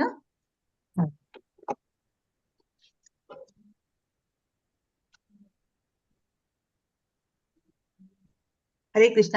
ನಿನ್ನೆ ನಾವು ಒಂದು ಜಸ್ಟ್ ಹಾಗೆ ನೋಡೋದಾದ್ರೆ, ಪ್ರಭುಪಾದರು ಎಲ್ಲೇ ಇರ್ಲಿ ಅವರಿಗೆ ಒಂಥರ ಯಾವಾಗ್ಲೂ ಒಂಥರ ಮುಂಬೈದು ಒಂದು ಲ್ಯಾಂಡ್ ಅದ್ರ ಬಗ್ಗೆನೇ ಯೋಚನೆ ಇರ್ತಾ ಇರುತ್ತೆ. ಈಗ ಅಂದ್ರೆ ಒಂಥರ ಅವ್ರಿಗೆ ಬೇತಾಳ ತರ ಒಂದಲ್ಲ ಒಂದ್ ಸಮಸ್ಯೆಗಳು ಬರ್ತಾನೆ ಇದೆ ಅಂತ ಹೇಳ್ಬಿಟ್ಟು ಅದು ಅಲ್ಲಿವರೆಗೂ ನಾವು ನೋಡಿದ್ವಿ. ಈಗ ಅಲ್ಲಿಂದ ಅವರು ಎಲ್ಲಿ ಇರ್ಲಿ, ಅವ್ರೀಗ ಆಕ್ಚುಲಿ ಇರೋದು ಲಂಡನ್ ಅಲ್ಲಿ ಇದ್ದಾರೆ, ಆದ್ರೂ ಸಹ ಅವ್ರಿಗೆ ಬರೀ ಆ ಮುಂಬೈದವರಿಗೆ ಯೋಚನೆ ಆಗಿದೆ. ಆಮೇಲೆ ಈಗ ನವವೃಂದಾವನ ಅಂದ್ರೆ ಪಶ್ಚಿಮ ವರ್ಜೀನಿಯಾ ಅಂದ್ರೆ ವೆಸ್ಟ್ ವರ್ಜೀನಿಯಾ ಅಂತ ಹೇಳ್ತಾರೆ, ಅಲ್ಲಿಗೆ 1972 ಹೋಗ್ತಾ ಇದ್ದಾರೆ. ಅಲ್ಲಿ ಆಲ್ಮೋಸ್ಟ್ ಆಗ್ಲೇ ಜನ್ಮಾಷ್ಟಮಿ ಹತ್ತತ್ರ ಬರ್ತಾ ಇದೆ. ಜನ್ಮಾಷ್ಟಮಿ ಆಚರಣೆ ಕೇವಲ 2 ದಿನಗಳು ಉಳಿದಿದ್ವು. ಶೀಲ ಪ್ರಭುಪಾದರು ಇರಲು 300ಕ್ಕೂ ಹೆಚ್ಚು ಶಿಷ್ಯರು ಅವ್ರ ಜೊತೆಲಿ ಅಲ್ಲಿ ಸೇರ್ಕೊಂಡಿರ್ತಾರೆ. ವೆಸ್ಟ್ ವರ್ಜೀನಿಯಾಗೆ ನವವೃಂದಾವನ ಅಂತೇಳಿ ಅಲ್ಲಿ ಇದಕ್ಕೆ ಹೆಸರು ಕೊಟ್ಟಿದ್ದಾರೆ ಅವರು. ಕೃಷ್ಣನ ಅವತಾರ ದಿನವಾದ ಜನ್ಮಾಷ್ಟಮಿಯೊಂದಿಗೆ ಶೀಲ ಪ್ರಭುಪಾದ ವೆರಿ ನೆಕ್ಸ್ಟ್ ಡೇ ಪ್ರಭುಪಾದರದ್ದು ಜನ್ಮದಿನ ಇರುತ್ತೆ. ಈ ವರ್ಷ ಶೀಲ ಪ್ರಭುಪಾದರೊಂದಿಗೆ ಅಷ್ಟೊಂದು ಮಂದಿ ಶಿಷ್ಯರು ಒಂದು ಪುಣ್ಯಕ್ಷೇತ್ರದಲ್ಲಿ ಒಟ್ಟುಗೂಡಿದ್ರಿಂದ ಆ ಸಂದರ್ಭವು ವಿಶೇಷವಾಗಿ ಮಂಗಳಕರವಾಗುವ ಆಶ್ವಾಸನೆ ಇತ್ತು ಅಂತ ಹೇಳ್ತಾ ಇದ್ದಾರೆ. ಅಂದ್ರೆ ಕೃಷ್ಣ ಜನ್ಮಾಷ್ಟಮಿ ಮಾರನೇ ದಿನ ಇದು, ಅದರಲ್ಲೂ ಪ್ರಭುಪಾದ ಜೊತೆಲಿ ಇದ್ದಾರೆ ಅಂತ ಹೇಳಿದ್ರೆ ಎಲ್ಲಾರ್ಗು ಮಂಗಳಕರವಾಗಿ ಆಗುತ್ತೆ ಅಂತ ಬಿಟ್ಟು ಒಂಥರ ಎಲ್ಲಾರ್ಗು ನಂಬಿಕೆ. ಪ್ರಭುಪಾದರು ಪ್ರತಿ ಸಂಜೆ ಒಂದು ಬಹಿರಂಗ ಸಭಾಂಗಣದಲ್ಲಿ ಪ್ರವಚನ ಮಾಡ್ತಾ ಇರ್ತಾರೆ. ಆ ಸಭಾಂಗಣವನ್ನು ಅಂದ್ರೆ ಒಂದು ಜಾಗ ಮಾಡ್ಬಿಟ್ಟು ಪೆವಿಲಿಯನ್ ಅದೊಂಥರ ಅಲ್ಲಿ ಸಭೆ ಮಾಡ್ಬಿಟ್ಟು ಅಲ್ಲಿ ಹೋಗಿ ಅವ್ರು ಪ್ರವಚನ ಕೊಡ್ತಾ ಇರ್ತಾರೆ. ಆ ಸಭಾಂಗಣನ ಆ ಸಂದರ್ಭಕ್ಕೆ ನವವೃಂದ ಅನೇಕ ಬೆಟ್ಟಗಳ ಅದನ್ನ ಏನ್ ಮಾಡಿರ್ತಾರೆ ಅಂದ್ರೆ ಅಲ್ಲಿ ನವವೃಂದಾವನದಲ್ಲಿ ವೆಸ್ಟ್ ವರ್ಜೀನಿಯಾದಲ್ಲಿ ಏನಂದ್ರೆ ಅಲ್ಲೆಲ್ಲ ಬೆಟ್ಟಗಳು ಬಹಳ ಇದೆ. ಅಲ್ಲಿ ಒಂದು ಬೆಟ್ಟದ ಮೇಲೆ ಒಂದು ಸಭಾಂಗಣ ಮಾಡಿದ್ದಾರೆ. ಅಲ್ಲಿ ಪ್ರವಚನ ಕೊಡಕ್ಕೆ ಅಲ್ಲಿಗೆ ಹೋಗ್ತಾ ಇರ್ತಾರೆ. ದೇವಸ್ಥಾನ ಕೆಳಗಿರುತ್ತೆ. ಆಮೇಲೆ ಅಲ್ಲಿಗೆ ಹೋಗ್ತಾ ಇರ್ತಾರೆ. ಆ ಉಪನ್ಯಾಸ ಮಾಲಿಗೆ ಭಾಗವತ ಧರ್ಮ ಪ್ರವಚನ ಅಂತ ಹೆಸರಿರ್ತಾರೆ. ಅಂದ್ರೆ ದಿನ ಒಂದು ಕೊಡ್ತಿರಲ್ಲ, ಅದಕ್ಕೊಂದು ಹೆಸರು ಕೊಟ್ಟಿರ್ತಾರೆ. ಈಗ ನಮ್ಮಲ್ಲಿ ಹೆಂಗೆ ಭಾಗವತ ಸಾರ ಅಂತ ಹೇಳಿ ಕೊಟ್ಟಿದಾರಲ್ಲ ಪ್ರಭುಜಿ 19ನೇ, ಆ ತರ ಭಾಗವತ ಧರ್ಮ ಪ್ರವಚನಗಳು ಅಂತ ಒಂದು ಹೆಸರು ಕೊಟ್ಟಿರ್ತಾರೆ. ಈ ಸಭೆಗಳ ಮೂಲಕ ಪ್ರಭುಪಾದರು ದೇಶದ ಇತರ ಭಾಗಗಳಲ್ಲೂ ಇಂತಹ ಉತ್ಸವಗಳನ್ನು ಏರ್ಪಡಿಸಲು ತಮ್ಮ ಶಿಷ್ಯ ಉದಾಹರಣೆ ಹಾಕಿಕೊಟ್ಟರು. ಇದೇ ತರಾನೇ ಮಾಡ್ಬೇಕು ಅಂತ ಬಿಟ್ಟು ಒಂಥರ ಬೇಸ ಹಾಕಿ ಕೊಡ್ತಾ ಇದ್ದಾರೆ. ಈ ತರಾನೇ ಒಂದು ಪ್ರವಚನ ಮಾಡ್ಬೇಕು ಅಂತ ಎಲ್ಲರಿಗೂ ಗೊತ್ತಾಗ್ಲಿ, ತಿಳಿಲಿ ಅಂತ ಮಾಡ್ತಾ ಇದ್ದಾರೆ. ಭಾಗವತ ಧರ್ಮ ಪ್ರವಚನಗಳು ಮತ್ತು ಪುಸ್ತಕ ಪ್ರಸಾರದ ಮೂಲಕ ಕೃಷ್ಣ ಪ್ರಜ್ಞಾನಂದರು ಜಗತ್ತಿನಾದ್ಯಂತ ತನ್ನ ಶುದ್ಧೀಕರಣದ ಪ್ರಭಾವವನ್ನ ವೃದ್ಧಿಗೊಳಿಸುತ್ತೆ. ಅಂದ್ರೆ ಭಾಗವತ ಧರ್ಮ ಪ್ರವಚನ ಮಾಡೋದ್ರಿಂದ ಮತ್ತೆ ಪುಸ್ತಕ ಪ್ರಸಾರ ಮಾಡೋದ್ರಿಂದ ನಾವು ಕೃಷ್ಣ ಪ್ರಜ್ಞೆಯನ್ನ ಆಂದೋಲನ ನಾವು ಅಂದ್ರೆ ಚೆನ್ನಾಗಿ ಶುದ್ಧೀಕರಣ ಪ್ರಭಾವನ ವೃದ್ಧಿಗೊಳಿಸಬಹುದು, ಇನ್ನ ಜಾಸ್ತಿ ಮಾಡ್ಬೋದು ಅಂತ ಒಂದು ನಂಬಿಕೆ ಅವರಿಗೆ. ಈ ದಿನಗಳಲ್ಲಿ ಪ್ರಭುಪಾದರು ನವವೃಂದಾವನದ ಅರಣ್ಯ ಪ್ರದೇಶದಲ್ಲಿ ಒಂದು ಅಲ್ಲಿ ಇರ್ತಾರಲ್ಲ, ಅಲ್ಲಿ ನವವೃಂದಾವನದಲ್ಲಿ ಒಂದು ಮರದ ಒಂದು ಚೌಕಟ್ಟಿನಲ್ಲಿ ಅಲ್ಲೊಂದು ಸಣ್ಣ ಮನೆಯಲ್ಲಿ ಇರ್ತಾರೆ ಅಂತ ಹೇಳ್ತಾ ಇದ್ದಾರೆ. ಅವರು ಕ್ರಮಬದ್ಧವಾಗಿ ಸಂದರ್ಶಕರನ್ನು ಭೇಟಿಯಾಗುತ್ತಿದ್ದರು ಮತ್ತು ಸಂಜೆ ಪ್ರವಚನ ಕೊಡ್ತಾ ಇರ್ತಾರೆ. ಪ್ರತಿ ಸಂಜೆ ಸಭಾಂಗಣದಲ್ಲಿ ಪ್ರವಚನಕ್ಕೆ ಮೊದಲು ಭಕ್ತರು ಕೀರ್ತನೆ ಮಾಡ್ತಾ ಇರ್ತಾರೆ ಮತ್ತು ಕಡಿದಾದ ಬೆಟ್ಟದ ಮೇಲಕ್ಕೆ ಅವ್ರನ್ನ ಮೇಲಕ್ಕೆ ಆ ಸಭಾಂಗಣ ಇದೆಲ್ಲ, ಅದು ಬೆಟ್ಟದ ಮೇಲೆ ಇರುತ್ತಲ್ಲ, ಅಲ್ಲಿಗೆ ಪ್ರಭುಪಾದನ ಪಲ್ಲಕ್ಕಿಲಿ ಕರ್ಕೊಂಡು ಹೋಗ್ತಾ ಇರ್ತಾರಂತೆ ಎಲ್ಲಾರು. ಮತ್ತೆ ಅವರನ್ನು ಹಿಂದಕ್ಕೆ ಹೊತ್ತು ತರುವಾಗ ಕೀರ್ತನೆ ಅದನ್ನ ಕರ್ಕೊಂಡು ಹೋಗ್ತಿರ್ತಾರೆ. ಸಂಜೆ ಆಗಿರುತ್ತಲ್ಲ, ಆಮೇಲೆ ಬರ್ಬೇಕಾದ್ರೆ ಸ್ವಲ್ಪ ಕತ್ಲಾಗಿ ಹೋಗ್ಬಿಟ್ಟಿರುತ್ತೆ. ಅವಾಗ ಏನ್ ಮಾಡ್ತಿರ್ತಾರೆ, ಶಿಷ್ಯರು ಪಂಜುಗಳು ಮತ್ತು ಲಾಟಿನ್ಗಳನ್ನ ಹಿಡ್ಕೊಂಡು ಅವ್ರನ್ನ ಪಲ್ಲಕ್ಕಿಯಲ್ಲಿ ಕರ್ಕೊಂಡ್ ಬರ್ತಾ ಇರ್ತಾರೆ. ಇಲ್ಲಿ ಸುರೇಶ್ವರ ಅನ್ನೋರು ಮಾತಾಡ್ತಾ ಇದ್ದಾರೆ. ಸಭಾಂಗಣದ ದೇವಾಲಯಕ್ಕೆ ದಾರಿಯು ಇಳುಮುಖವಾಗಿದ್ದು ಸುತ್ತಿ ಬೆಳೆಸಿ ಬರುತ್ತಿತ್ತು. ನಾನು ಮುಸ್ಸಂಜೆ ಹೊತ್ತಿಗೆ ಅಲ್ಲಿಗೆ ತಲುಪಿದ್ದೆ ಅಂತ ಅಲ್ಲೂ ಇವರು ಸುರೇಶ್ವರ ಹೋಗಿದ್ದ ಅಂತ ಹೇಳ್ತಾ ಇದ್ದಾರೆ. ನಾನ್ ಸಾಯಂಕಾಲದ ಹೊತ್ತು ಅಲ್ಲೋಗಿ ಮುಟ್ಟಿದಾಗ ಭಕ್ತರ ಸಾಗರದ ಮೇಲೆ ಶ್ರೀಲಾ ಪ್ರಭುಪಾದರು ಪಲ್ಲಕ್ಕಿಯಲ್ಲಿ ಒಂದು ಸಭಾಂಗಣದಲ್ಲಿ ಎಲ್ಲ ಪ್ರವಚನ ಎಲ್ಲ ಮುಗಿದ್ಮೇಲೆ ಅವ್ರನ್ನ ಪಲ್ಲಕ್ಕಿಯಲ್ಲಿ ಕುತ್ಕೊಂಡು ಕರ್ಕೊಂಡ್ ಬರ್ತಾ ಇರ್ತಾರೆ. ವಿಜಯೋತ್ಸವದಿಂದ ತೇಲಿ ಬರ್ತಿದ್ರೆ ಎಲ್ಲರಿಗೂ ಒಂದು ವಿಜಯೋತ್ಸವ, ಅಷ್ಟೊಂದು ಸಂತೋಷ, ಏನೋ ಸಾಧಿಸಿದವ್ರ ತರ ಅವ್ರನ್ನ ಪ್ರಭುಪಾದನ ಕರ್ಕೊಂಡ್ ಬರ್ತಿರ್ತಾರೆ ಪಲ್ಲಕ್ಕಿನಲ್ಲಿ. ಅಂದ್ರೆ ಅಲ್ಲಿ 100 ಭಕ್ತರಿದ್ದರು. ಅಂದ್ರೆ ಕೋಲಾಹಲಕಾರಿಯಾದ ಕೀರ್ತನೆ, ಅಷ್ಟೊಂದು ಇದು ಜೋರಾಗಿ ಮತ್ತೆ ಗರ್ಜನೆಗಳಿದ್ದವು. ಜೊತೆಗೆ ಜನರ ನಡಿಗೆಯಿಂದ ಧೂಳು ಹೇಳ್ತಿತ್ತು. ಎಷ್ಟು ಅಂದ್ರೆ ಅಷ್ಟು ಜನರು ನಡೀತಿರ್ತಾರಲ್ಲ, ಅದರಿಂದ ಧೂಳು ಹೇಳ್ತಾ ಇರತ್ತಂತೆ. ಅಷ್ಟು ಮಹತ್ತರ ಇದೆಷ್ಟು ದೂರ ಹೇಳ್ತಾ ಇತ್ತು ಅಂದ್ರೆ ಇದು ಎರಡು ಚಲನಚಿತ್ರದ ಇದನ್ನ ಹೇಳ್ತಾ ಇದ್ದಾರೆ. ದಿ 10 ಕಮಾಂಡ್ಮೆಂಟ್ಸ್ ಮತ್ತೆ ಎಕ್ಸೋಡಕ್ಸ್ ಅನ್ನೋ ಒಂದು ಚಿತ್ರಗಳಲ್ಲಿ ತೆಗ್ದಿರೋ ಆ ಚಿತ್ರಗಳು ಇದೇ ತರ ಧೂಳು ಎಲ್ಲ ಹೇಳ್ತಾ ಇತ್ತು. ಈ ತರ ಒಂದು ಸನ್ನಿವೇಶನ ಅವ್ರು ಜ್ಞಾಪಿಸ್ಕೋತಾರೆ. ಆಮೇಲೆ ಅದು ಹೇಳ್ತಾರೆ. ಆದ್ರೆ ಅದು ಇನ್ನೂ ಮಹತ್ತರ ದೃಶ್ಯವಾಗಿತ್ತು. ಆದ್ರೆ ಅಲ್ಲೇನ್ ದೃಶ್ಯಕ್ಕಿಂತಲ್ಲ, ಆ ದೃಶ್ಯಕ್ಕಿಂತ ಈ ದೃಶ್ಯ ತುಂಬಾ ಚೆನ್ನಾಗಿದೆ. ಏಕೆಂದ್ರೆ ಅದು ಅಲೌಕಿಕವಾಗಿತ್ತು. ಅಲ್ಲಿದ್ದು ಭೌತಿಕ, ನಾವೇನ್ ಫಿಲ್ಮ್ ಅಲ್ಲಿ ನೋಡ್ತಾ ಇಲ್ಲ, ಅದು ಭೌತಿಕವಾದದ್ದಲ್ವಾ. ಆದ್ರೆ ಇಲ್ಲೇನ್ ಪ್ರಭುಪಾದನ ಕರ್ಕೊಂಡ್ ಬರ್ತಾ ಇದಾರ, ಅದು ಅಲೌಕಿಕ ಅಂತ ಹೇಳ್ತಾರೆ. ಅಷ್ಟು ಸಂತೋಷ ಅವರಿಗೆ. ಪ್ರಭುಪಾದ ಪಲ್ಲಕ್ಕಿ ತೇಲಿ ಬರ್ತಿದ್ದ ನಾನು ಹಾಗೆ ಧೂಳಿನಲ್ಲಿ ಕುಸಿದು ಹೋದೆ. ಅದು ಪಲ್ಲಕ್ಕಿಲಿ ಪ್ರಭುಪಾದ ಕರ್ಕೊಂಡ್ ಬರ್ತಾರೆ, ಎಷ್ಟು ಧೂಳಿತ್ತಂದ್ರೆ ಅದನ್ನ ನಾನು ಕುಸ್ದೇ ಹೋದೆ ಅಂತ. ಅದು ಅಷ್ಟೊಂದು ಸಂತೋಷ ಎಲ್ಲ ಆಗಿದೆ ಅವರಿಗೆ. ಅದು ಭಾವೋದ್ರೇಕದ ಆದ್ರೆ ಪರಿಪೂರ್ಣವಾದ ದೃಶ್ಯವಾಗಿತ್ತು. ಅದು ಮತ್ತೆ ಎಲ್ಲಾರು ಎಮೋಷನಲ್ ಆಗಿತ್ತು. ಮತ್ತೆ ಆದ್ರೆ ಎಲ್ಲಾರಲ್ಲೂ ಭಕ್ತಿನೂ ಇತ್ತು ಅಂತ ಹೇಳ್ತಾ ಇದ್ದಾರೆ. ಭಟ್ಟು ಗೋಪಾಲ್ ಅನ್ನೋರು ಹೇಳ್ತಾ ಇದ್ದಾರೆ. ಅದೊಂದು 4 ಜನ ಹೊತ್ತು ಅಂದ್ರೆ ಇದೆಲ್ಲ ಅದು ಪಲ್ಲಕ್ಕಿ ಬಗ್ಗೆ ಹೇಳ್ತಾ ಇದ್ದಾರೆ. ಪ್ರಭುಪಾದರು ಹಿಡಿದುಕೊಳ್ಳಲು ಹಗ್ಗಗಳಿದ್ವು. ಅದಕ್ಕೆ ಪ್ರಭುಪಾದರ ಆ ಪಲ್ಲಕ್ಕಿನಲ್ಲಿ ಅವ್ರು ಕೂಸ್ಕೊಂಡು ಕರ್ಕೊಂಡ್ ಬರ್ಬೇಕಾದ್ರೆ ಅದಕ್ಕೆ ಹಿಡ್ಕೊಳಕ್ ಹಗ್ಗ ಇದೆ. ಯಾಕೆ ಅಂದ್ರೆ ಅವ್ರು ಬೆಟ್ಟದ ಮೇಲಿಂದ ಪಲ್ಲಕ್ಕಿ ಪಲ್ಲಕ್ಕಿನಲ್ಲಿ ಕರ್ಕೊಂಡ್ ಬರ್ತಾ ಇರ್ತಾರೆ. ಸೊ ಅಲ್ಲಾಡೋ ಚಾನ್ಸಸ್ ಎಲ್ಲ ಇರುತ್ತಲ್ಲ, ಸೊ ಅಲ್ಲಿ ಹಗ್ಗವನ್ನ ಹಿಡ್ಕೊಂಡಿರ್ತಾರೆ. ಆದ್ರೆ ಪ್ರಭುಪಾದರಿಗೆ ಅದೇನು ಅಂತ ನೋಡಿ, ಈ ತರ ಪಲ್ಲಕ್ಕಿಲಿ ಬೆಟ್ಟದಿಂದ ಕರ್ಕೊಂಡ್ ಬರ್ಬೇಕಾದ್ರೆ ಒಂಥರ ಕುಲ್ಕಾಡೋದು ಅಷ್ಟೊಂದು ಸುಖಕರ ಅನ್ಸಲ್ಲ, ಒಂಥರ ಅಷ್ಟೊಂದು ಹಿತಕರ ಅನ್ಸಲ್ಲ, ಅಷ್ಟೊಂದು ಮಜಾ ಅನ್ಸೋದಿಲ್ಲ ಅಂತ ಹೇಳ್ತಾ ಇದ್ದಾರೆ. ಆದ್ರೆ ಅದೊಂದು ವಿಸ್ಮಯಕರ, ಅಂದ್ರೆ ನೋಡ್ಲಿಕ್ಕೆ ತುಂಬಾ ವಿಸ್ಮಯಕರವಾಗಿ ಒಂದು ದೃಶ್ಯವಾಗಿತ್ತು ಅಂತ ಹೇಳ್ತಾರೆ. ವಿದ್ಯುತ್ ಟಾರ್ಚ್ಗಳು ಮತ್ತೆ ಬೆಂಕಿಯ ಪಂಜುಗಳು ಮತ್ತೆ ಲಾಟಿನ್ಗಳು ಹಿಡಿದು ಭಕ್ತರು ತಮ್ಮ ಪಲ್ಲಕ್ಕಿಯಲ್ಲಿ ತೇಲುತ್ತಾ ಇಳಿದು ಬರ್ತಾರ ಪ್ರಭುಪಾದರು. ಅವ್ರೆಲ್ಲ ಜೊತೆಲಿ ಪ್ರಭುಪಾದರು ಪಲ್ಲಕ್ಕಿಯಲ್ಲಿ ಇಳ್ಕೊಂಡ್ ಬರ್ತಾ ಇರ್ತಾರೆ. 100 ಭಕ್ತರನ್ನು ಸುತ್ತುವರಿದಿದ್ದರು. ಕೀರ್ತನೆ ಮುಳುಗುತ್ತಿತ್ತು. ನಾನು ಪ್ರಭುಪಾದ ಹತ್ತಿ ಹೋಗಿ ಅವರ ದರ್ಶನ ಪಡೆಯಲು ಪ್ರಯತ್ನ ಮಾಡುತ್ತಲೇ ಇದೆ. ಅಂದ್ರೆ ಪ್ರಯತ್ನ ಮಾಡ್ತಾನೆ ಇದ್ದಾರೆ. ಅವ್ರಿಗೆ ಹೋಗಕ್ಕಾಗಲ್ಲ, ಅಷ್ಟು ಜನ ಇರ್ಬೋದು, ಧೂಳಿರ್ಬೋದು, ಎಲ್ಲ ಇರ್ಬೋದು. ಸೊ ನಾ ಟ್ರೈ ಮಾಡ್ತಾನೆ ಇದ್ದೀನಿ, ಆದ್ರೆ ನಂಗೆ ಹೋಗ್ಲಿಕ್ಕೆ ಆಗಿಲ್ಲ ಅಂತ ಹೇಳ್ತಾ ಇದ್ದಾರೆ. ಜಾಹ್ನವಿ ದೇವಿದಾಸ್ ಹೇಳ್ತಾ ಇದ್ದಾರೆ. ಕತ್ತಲಲ್ಲಿ ಅವರು ಸಹ ಒಂದು ಪ್ರಪಾನ್ ಕಕ್ಕೊಂಬ್ರ ಪಲ್ಲಕ್ಕಿ ಇದ್ರಲ್ಲಿ ಆ ಒಂದ್ ಇದು ಜನರ ಜೊತೆಲಿದ್ದಾರೆ.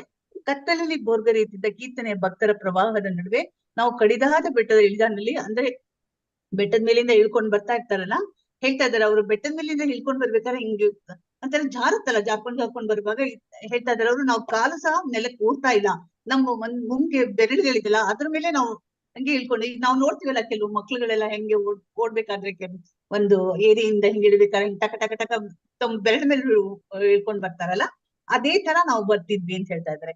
ಪಾದ ನೆಲವನ್ನು ಸೋಂಕಿರದೆಯೇ ತೋರ್ತಿಲ್ಲ, ನಮ್ಮ ಪಾದಗಳನ್ನ ನಾವು ನೆಲದ ಮೇಲೆ ಸೋಕಿಸ್ಲೇ ಇಲ್ಲ, ಅಂದ್ರೆ ಆ ಬೆರಳ ಮೇಲೆ ನಡ್ಕೊಂಡು ಹಂಗೆ ಬಂದ್ವಿ ಅಂತ ಹೇಳ್ತಾರೆ.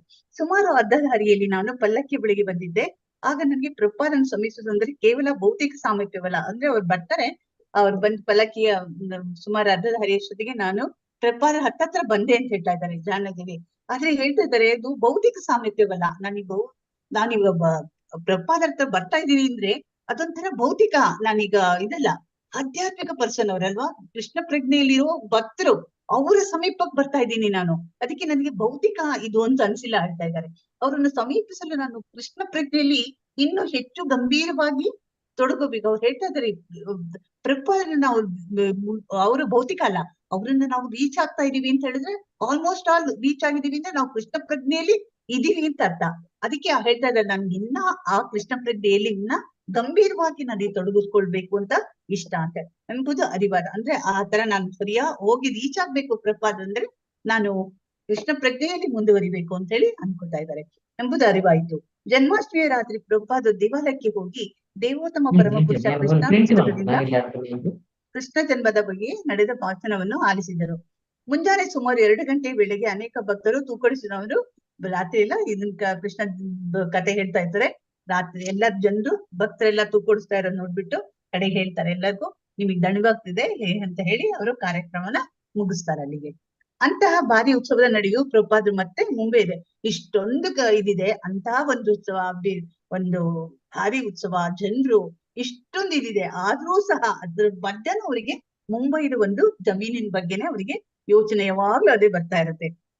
ಗಿರಿರಾಜನಿಂದ ಒಂದು ಪತ್ರ ಬರುತ್ತೆ, ಅದ್ರಲ್ಲಿ ಅವನು ಸರ್ಕಾರಕ್ಕೆ ಬಾಕಿ ತೀರಿಸಬೇಕಾದ 5 ಲಕ್ಷ ರೂಪಾಯಿ, ಅಂದ್ರೆ ಇನ್ಕಮ್ ಟ್ಯಾಕ್ಸ್ ಕೊಡ್ಬೇಕಾಗಿತ್ತಲ್ಲ, ಟ್ಯಾಕ್ಸ್ ಕೊಡೋದು ಇರ್ತಲ್ಲ, ಅದನ್ನ ಕೊಡುವಲ್ಲಿ ತನ್ನ ವೈಫಲ್ಯವನ್ನು ಪಾಪ ಅವನಿಗೆ ಆಗುದಿಲ್ಲ ಅಂತ ಬಿಟ್ಟು ಬರ್ದಿರ್ತಾರೆ ಅವರು. ತಾನು ಅನುಮತಿ ನೀಡಲು ಸರ್ಕಾರ ನಿರಾಕರಣೆಯನ್ನು ವಿವರಿಸಿದ್ದನು, ಅಂದ್ರೆ ನಂಗೆ ಕೊಡಕ್ ಆಗ್ತಾ ಇಲ್ಲ ಅಂತ, ಅಂದ್ರೆ ಅದಕ್ಕೆ ಅರೇಂಜ್ ಮಾಡಕ್ಕಾಗಿಲ್ಲ 5 ಲಕ್ಷನ ಗೌರ್ಮೆಂಟ್ಗೆ ಇನ್ಕಮ್ ಟ್ಯಾಕ್ಸ್ ಕಟ್ಲಿಕ್ಕೆ ಆಗಿಲ್ಲ ಅಂದ್ರೆ ಇವ್ರ ಪರವಾಗಿ ಆಕ್ಚುಲಿ ಅಂದ್ರೆ ಮಿಸ್ಟ್ರಿ ಇದಕ್ಕೆ. ಹಾಗೆಯೇ ದಾನದತ್ತಿ ಕಮಿಷನರ್ ಅವರ ನಿರ್ಧಾರದ ಮೇಲೆ ಮಿಸ್ಟ್ರಿ ಏನ್ ಪ್ರಭಾವ ಬೀರ್ತಿರಬಹುದೆಂದು ತನ್ನ ಸಂಶಯವನ್ನು ಸಹ ಪ್ರಸ್ತಾಪಿಸಿದರು. ಅಂದ್ರೆ ಅದು ಹೇಳಿದಲ್ಲ, ಧರ್ಮ ಇದು ಕೃಷ್ಣ ಪ್ರಜ್ಞೆ ಇದು ಕೃಷ್ಣ ಪ್ರಜ್ಞೆಯಿಂದ ಒಂದು ಧರ್ಮ ಇದಕ್ಕೆ ಸಂಬಂಧಪಟ್ಟ ಸಂಘ ಆಗಿರೋದ್ರಿಂದ ಅದಕ್ಕೆ ದಾನದತ್ತಿ ಅಂದ್ರೆ ಚಾರಿಟಿ ಕಮಿಷನರ್ ಇದಿರ್ಬೇಕು ಅಂತೇಳಿ ಸುಮ್ನೆ ಒಂದು ಕ್ಲಾಸ್ ತಗೊಂಡ್ ಬಂದ್ ಇಟ್ಬಿಟ್ಟಿದ್ದಾರೆ, ಒಂದು ರೂಲ್ಸ್ ಅಂದ್ರೆ ಒಂದು ಅಡ್ಡ ಮಾಡಿ ಇಟ್ಬಿಟ್ಟಿದ್ದಾರೆ ಮಿಸ್ಟ್ರಿಯನ್ನು. ಅದನ್ನು ಸಹ ಏನು ಸಾಲ್ವ್ ಆಗೋ ತರ ಕಾಣಿಸ್ತಾ ಇಲ್ಲ.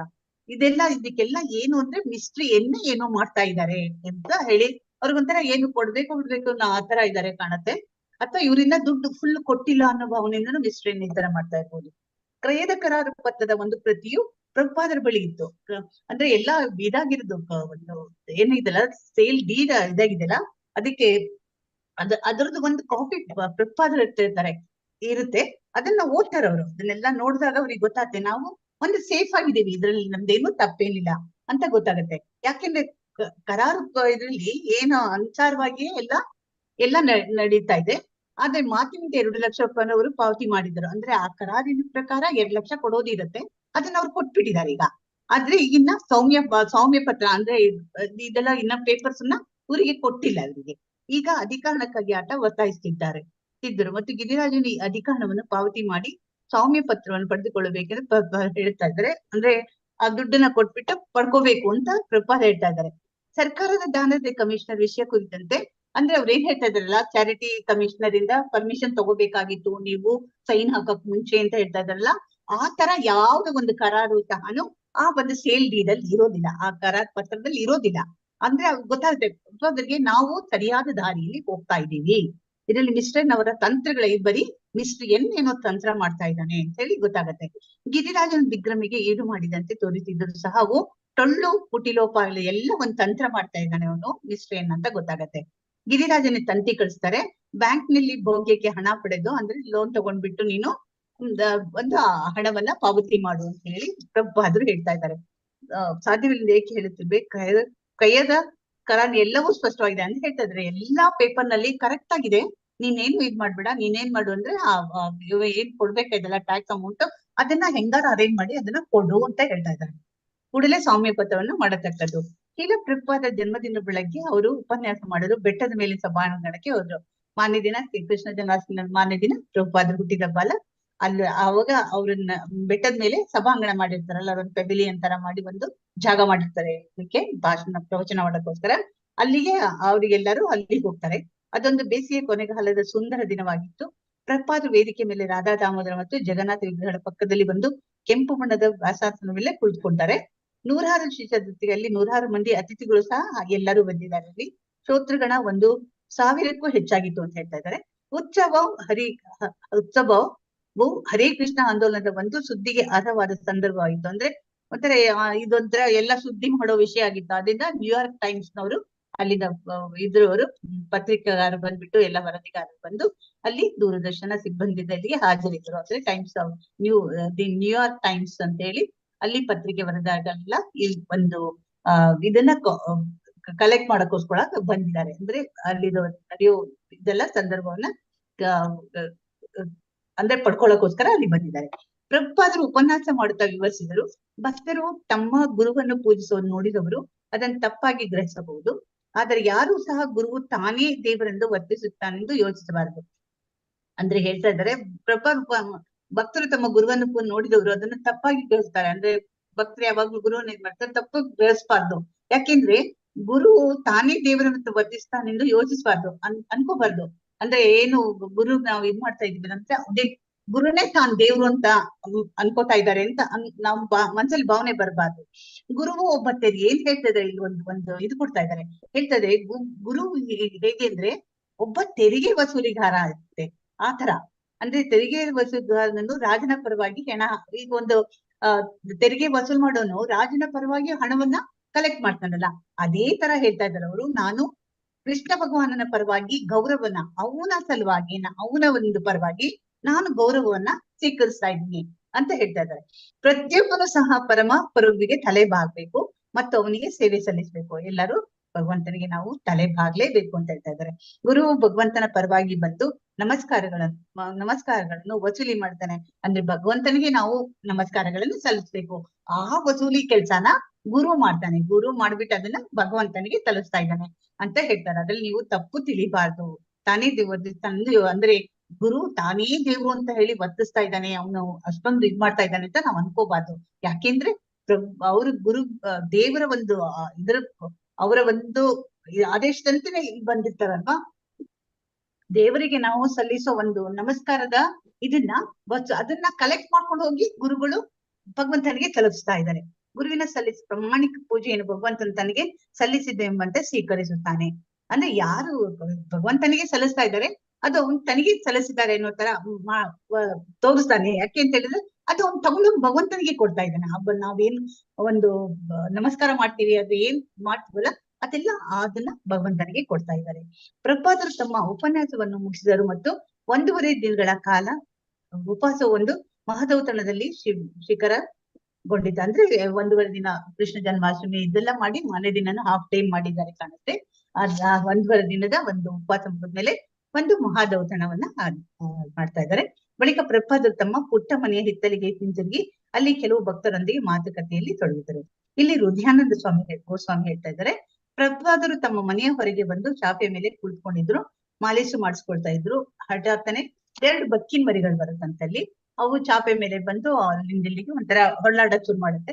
ಅವಾಗ ಅದನ್ನ ನೋಡ್ಬಿಟ್ಟು ಏನ್ ಅನ್ಸುತ್ತೆ ಅಂದ್ರೆ ಒಂಥರ ತುಂಬಾ ಹೊಲಸಾಗಿದೆ, ಕಲುಷಿತವಾಗಿದೆ ಅಂತ ಹೇಳ್ಬಿಟ್ಟು ಅವುಗಳನ್ನ ಹೊರಗಟ್ಬೇಕು ಅಂತೇಳಿ ಅವ್ರು ಇದ್ ಮಾಡಿದಾಗ ಚಾಪೆ ಅವು ಜೂಲಿನ ಉಂಡೆಗಳಂತೆ ಉಳ್ಳಾಡುತ್ತಾ ಅವರ ಪಾದಗಳ ಬಳಿ ಬಂದು ಒಂದು ಮೋಸ್ಟ್ಲಿ ಒಂದು ಹತ್ತಿ ಉಂಡೆ ಅಥವಾ ನೂಲಿನ ಉಂಡೆ ಇರ್ಬೋದು ಆತರ ಒಂದು ಉಳ್ಳಾಡ್ತಾ ನೋಡ್ತೀವಲ್ಲ ನಾವು ಬೆಕ್ಕಳೆಲ್ಲ ತುಂಬಾ ಖುಷಿ ಆದ್ರೆ ಒಂದಕ್ಕೊಂದೊಂದು ಒಂಥರ ಕಚ್ಚಾಡ್ಕೋತಾ ಇರ್ತಲ್ಲ ಆತರ ಅದ್ ಮಾಡ್ತಾ ಇರುತ್ತೆ.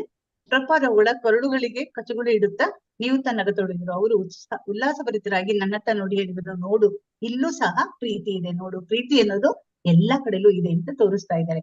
ಶ್ರುತಕೀರ್ತಿ, ನಾನು ಅಡಿಗೆ ಮನೆಯ ಶ್ರುತಕೀರ್ತಿ ಅನ್ನೋರು ಹೇಳ್ತಾ ಇದ್ದಾರೆ, ನಾನು ಅಡಿಗೆ ಮನೆ, ಇವರು ಅಡಿಗೆ ಮನೆ ಕೆಲಸವನ್ನ ವಹಿಸ್ಕೊಂಡಿದ್ದಾರೆ. ಆದ್ದರಿಂದ ಪ್ರಪಾದ್ ನೋಡೋರಿಗೆ ನನ್ಗೆ ನೋಡಕ್ಕೆ ಆಗ್ಲಿಲ್ಲ ಅಂತ ಹೇಳ್ತಾ ಇದ್ದಾರೆ. 1 ವಾರದಿಂದ ಇಲ್ಲಿದ್ದಾರೆ, ಆದ್ರೂ ಸಹ ನನ್ಗೆ ಕಡೆಗೂ ಅವನನ್ನ ನೋಡಕ್ಕೆ ಆಗ್ಲಿಲ್ಲ ಅಂತ ಹೇಳ್ತಾ ಇದ್ದಾರೆ. ನನಗೆ ತುಂಬಾ ಬೇಜಾರಾಗಿತ್ತು. ನಾನು ಇಷ್ಟೆಲ್ಲಾ ಸೇವೆ ಮಾಡ್ತಿದ್ದೆ, ಅಂದ್ರೆ ನಾನು ಅಡಿಗೆ ಮನೇಲಿ ಇಷ್ಟೊಂದ ಕೆಲಸ ಮಾಡ್ತಾ ಇದ್ದೀನಿ, ಆದ್ರೆ ನಾನು ಅವ್ರನ್ನ ನೋಡಕ್ಕೆ ಆಗ್ಲಿಲ್ಲ ಅಂತ ನನ್ಗೆ ತುಂಬಾ ಬೇಜಾರಾಗುತ್ತೆ ಅಂತ. ದಿನಾ ನಡುರಾತ್ರಿ ತನಕ ಅಡಿಗೆ ಮಾಡ್ತಿದ್ದೆ, ಇಷ್ಟಾಗಿ ಪ್ರಪಾದ್ ಕಾಣೋ ಅವಕಾಶ ನನಗ್ ಸಿಗ್ಲೇ ಇಲ್ಲ ಅಂತ ಅನ್ಕೊಳ್ತಾ ಇರ್ತಾರೆ. ಆಮೇಲೆ ಪ್ರಪಾದ್ ಹೊರಡೋದಕ್ಕೆ 1 ದಿನ ಮೊದಲು, ಅಲ್ಲಿಂದ ಪ್ರಪಾದ್ ಹೊರಡೋಕ್ 1 ದಿನ ಮೊದಲು ಕೀರ್ತಾನಂದ ಅವ್ರು ಬಂದ್ಬಿಟ್ಟು, ಮಹಾರಾಜರು ಬಂದ್ಬಿಟ್ಟು ಶ್ರುತಕೀರ್ತಿ ಹೇಳ್ತಾ ಇದ್ದಾರೆ, ನೀನು ಪ್ರಪಾದರ ಸೇವಕನಾಗಿ, ನೀನು ಇವಾಗ ಇನ್ಮೇಲಿಂದ ಪ್ರಭುಪಾದರ ಸೇವಕನಾಗಿ ಹೋಗ್ತಾ ಇದೀಯಾ ಅಂತ ಹೇಳ್ತಾರೆ. ನಾನಂದೆ, ಅಯ್ಯೋ ಬೇಡ, ಇದೇ ಚೆನ್ನಾಗಿದೆ. ಫಸ್ಟ್ ಅಂತಾರೆ, ಓ ಬೇಡ, ನಾನು ಹೋಗಲ್ಲ, ಇಲ್ಲೇ ಇರ್ತೀನಿ ಅಂತ. ಆಮೇಲೆ ಹೇಳ್ತಾರೆ, ಅಯ್ಯೋ ಇದು ಭಯಂಕರವಾಗಿದೆ, ಇದು ಅಂದ್ರೆ ಅಡಿಗೆ ಮನೆಯಲ್ಲಿ ಕೆಲಸ ಮಾಡ್ತಾ ಇದು ಭಯಂಕರವಾಗಿದೆ. ನಾನು ತುಂಬಾ ಚಿಂತನೆ, ಏನ್ ಮಾಡ್ಬೇಕು ಅಂತ ಗೊತ್ತಾಗಲ್ಲ, ಏನ್ ಹೋಗ್ಲೋ ಬಿಡ್ಲೋ ಅನ್ನೋ ಇದಾಗತ್ತೆ. ಬಳಿಕ ಅವನಿಂದ, ನೀನ್ ನಾಳೆ ಬೆಳಗ್ಗೆ ಪಿಟ್ಸ್ಬರ್ಗ್ಗೆ ಹೊರಡಲಿದ್ಯಾ. ಕೀರ್ತನಾನಂದ ಹೇಳ್ತಾ ಇದ್ದಾರೆ, ನೀನು ನಾಳೆ ಬೆಳಗ್ಗೆ ನೀನು ಪ್ರಭುಪಾದರ ಜೊತೆಗೆ ಪಿಟ್ಸ್ಬರ್ಗ್ಗೆ ಹೋಗ್ತಾ ಇದೀಯಾ ಅಂತ ಹೇಳ್ತಾರೆ.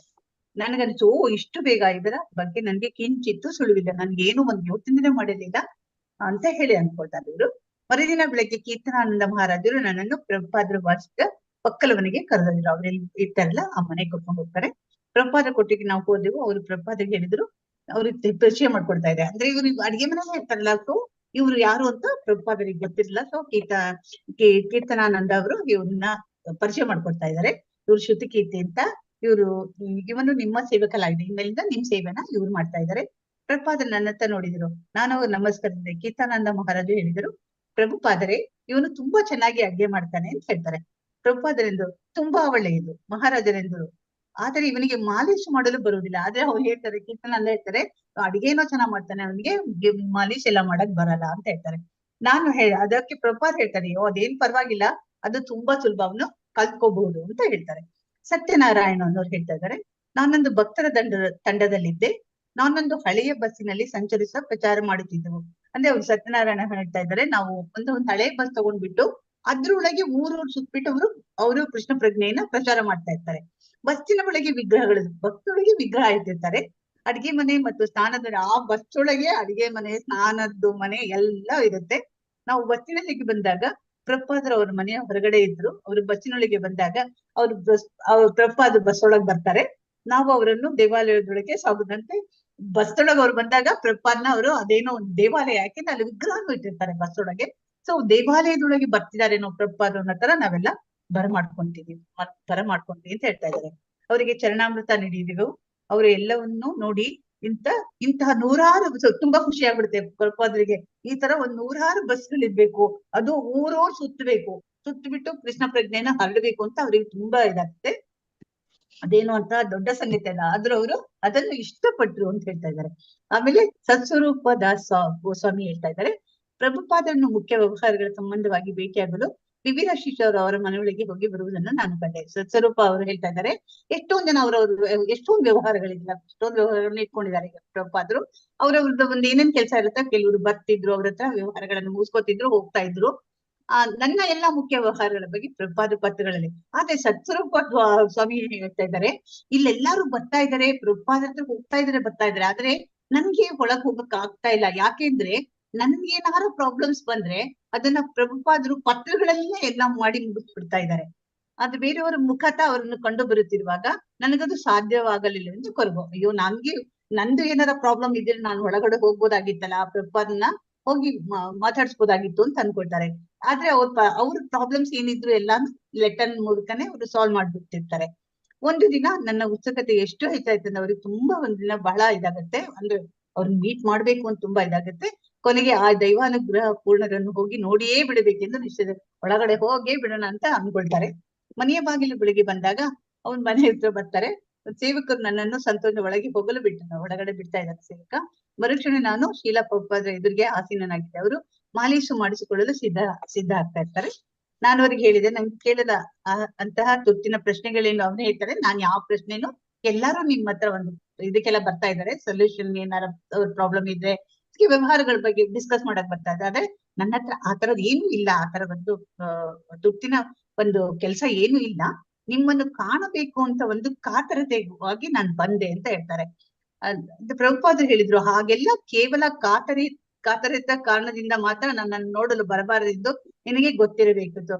ಈ ತರ ಒಂದು ಏನೋ ಒಂದು ಇದಿಲ್ದೇನೆ ನೀನು ಬರ್ಬಾರ್ದು, ಅದು ನಿನ್ಗೆ ಗೊತ್ತಿರ್ಬೇಕಾಯ್ತು, ಅಂದ್ರೆ ಬರ್ಬಾರ್ದಾಗಿತ್ತು ಅನ್ನೋ ತರ ಹೇಳ್ತಾ ಇದ್ದಾರೆ. ನಾನು ನನ್ನ ಪುಸ್ತಕಗಳಲ್ಲಿ ಪ್ರತಿಯೊಂದಕ್ಕೂ ಉತ್ತರ ನೀಡಿದ್ದೇನೆ. ಅವ್ರು ಹೇಳ್ತಾ ಇದ್ದಾರೆ, ನಿನ್ಗೆ ಏನಾರ ಪ್ರಾಬ್ಲಮ್ಸ್ ಗೊತ್ತಾ, ನನ್ ಪುಸ್ತಕಗಳನ್ನ ಓದು, ಆ ಪುಸ್ತಕಗಳಲ್ಲಿ ಎಷ್ಟು ಪ್ರಾಬ್ಲಮ್ಸ್, ಈವನ್ ನಾವುಗಳು ನಮ್ದು ಎಷ್ಟೋ ಒಂದು ಪ್ರಾಬ್ಲಮ್ಸ್ ಗಳಿದೆ, ಅವನ ಪ್ರಭುಪಾದರ ಬುಕ್ ಗಳನ್ನು ಓದಿದಾಗ ನಮಗೆ ಅದಕ್ಕೆ ಸೊಲ್ಯೂಷನ್ ಸಿಕ್ಕತ್ತೆ.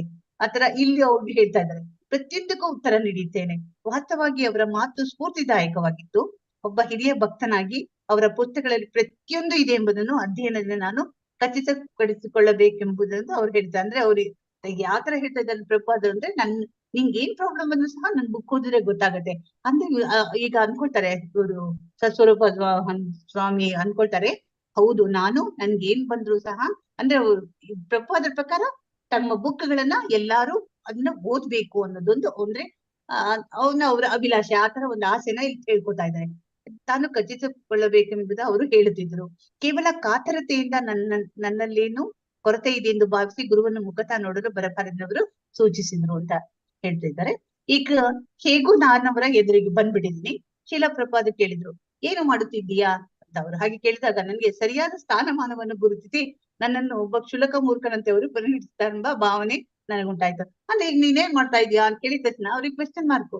ಅಂದ್ರೆ ಹೌದು ಏನ್ ಮಾಡ್ತಾ ಇದ್ದೀನಿ ಅಂತ ಇವ್ರಿಗೆ ಅನ್ಸ್ಬಿಡುತ್ತೆ, ಒಂಥರ ಕ್ಷುಲಕ, ಒಂಥರ ಈಗ ಅವ್ರಿಗೆ ಇವ್ರಿಗೆ ಕ್ವೆಶ್ಚನ್ ಅನ್ಸುತ್ತೆ, ಹೌದು ನಾನು ಏನ್ ಮಾಡ್ತಾ ಇದ್ದೀನಿ ಅನ್ನೋ ತರ ಒಂದು ಅವ್ರ ಭಾವನೆ ಬರುತ್ತೆ.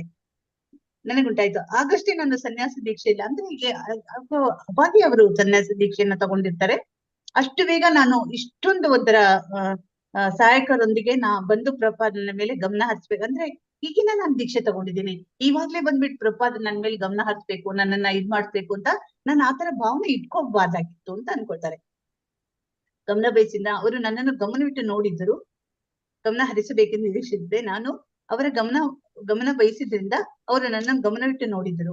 ಅವರ ಪ್ರಶ್ನೆ ಮೂಲಕ ನಾನು ಕೃಷ್ಣ ಪ್ರಜ್ಞೆ ಪ್ರಸಾರಕ್ಕಾಗಿ ಮಾಡುತ್ತಿರು ಏನೇನು ಇಲ್ಲ ಅಂತ. ಅವ್ರ ಪ್ರಶ್ನೆ ಇರ್ಬೇಕಾರ ನೀನ್ ಏನ್ ಮಾಡ್ತಾ ಇದೀಯಾ ಅಂತ ಕೇಳಿದಾಗ ಇವಾಗ ಗೊತ್ತಾಗ್ತದೆ, ಅಂದ್ರೆ ತಾನೇನೂ ಮಾಡ್ತಾ ಇಲ್ಲ ಅಂತ ಅವ್ರಿಗೆ ಅನ್ಸುತ್ತೆ. ಏನು ಸಾಲದು ಎಂಬುದು ಅಂದ್ರೆ ನಾನು ಮಾಡ್ತಾ ಇರೋದು ಕೆಲ್ಸ ಏನೇನು ಸಾಲದು ಅಂತ ಅವ್ರಿಗೆ ಗೊತ್ತಾಗ್ತದೆ. ಕೃಷ್ಣ ಪ್ರಜ್ಞೆ ಪ್ರಸಾರಕ್ಕಾಗಿ ಮಾಡುತ್ತಿರುವುದು ಏನೇನು ಇಲ್ಲ ಅಥವಾ ಏನೇನು ಸಾಲದು ಎಂಬುದನ್ನು ಅವರು ಸೂಚ್ಯವಾಗಿ ಅಂದ್ರೆ ಇಂಡೈರೆಕ್ಟ್ ಆಗಿ ಒಂಥರ ಹೇಳ್ತಾ ಇರೋ ತರ, ನೀನೇನ್ ಮಾಡ್ತಾ ಇರೋ ಕೆಲ್ಸ ಏನು ಸಾಲದು ಕೃಷ್ಣ ಪ್ರಜ್ಞೆಗೆ ಅನ್ನೋ ತರ ಇರುತ್ತೆ ಅಂತ ಹೇಳ್ತಾ ಇದ್ದಾರೆ. ಏನು ಮಾಡುತ್ತಿದ್ದೀಯಾ ಎಂಬ ಅವರ ಪ್ರಶ್ನೆ ನಾನು ಆ ರೀತಿ ಅರ್ಥೈಸಿಕೊಂಡೆ. ಅವರು ಅರ್ಥೈಸ ಮಾಡ್ತಾ ಇದ್ದಾರೆ ಅಂದ್ರೆ ನಾನು ಮಾಡ್ತಾ ಇರೋ ಕೆಲಸ ಏನೇನು ಅಲ್ಲ ಅಂತೇಳಿ ಅವ್ರಿಗೆ ಅನ್ಸುತ್ತೆ. ಬಳಿಕ ನಾನು ಉತ್ತರಿಸಿದೆ, ತಾವು ಪತ್ರದಲ್ಲಿ ಆದೇಶ ನೀಡಿದ ಪ್ರಕಾರ ನಾನು ನನ್ನ ವಲಯದ ದೇವಾಲಯಗಳಿಗೆ ಹೋಗಿ ಅಲ್ಲಿ ವಿದ್ಯಾರ್ಥಿಗಳೇ ನೀವ್ ಏನ್ ನನಗೆ ಪತ್ರದಲ್ಲಿ ಹೇಳಿದ್ರಲ್ಲ ಅದ್ರ ಪ್ರಕಾರ ನಾನು ಅಲ್ಲಿ ದೇವಾಲಯಗಳೆಲ್ಲ ಹೋಗ್ತಾ ಇದ್ದೀನಿ. ಬೇರೆ ಬೇರೆ ದೇವಾಲಯಗಳಿಗೆ ಹೋಗ್ಬಿಟ್ಟು ಅಲ್ಲಿ ವಿದ್ಯಾರ್ಥಿಗಳಿಗೆ ತಮ್ಮ ಒಂದು ಶ್ರೀಮದ್ ಭಾಗವತನ ನಾನು ಅಧ್ಯಯನ ಮಾಡಿಸ್ತಾ ಇದ್ದೀನಿ ಅಂತ ಹೇಳ್ತಾರೆ.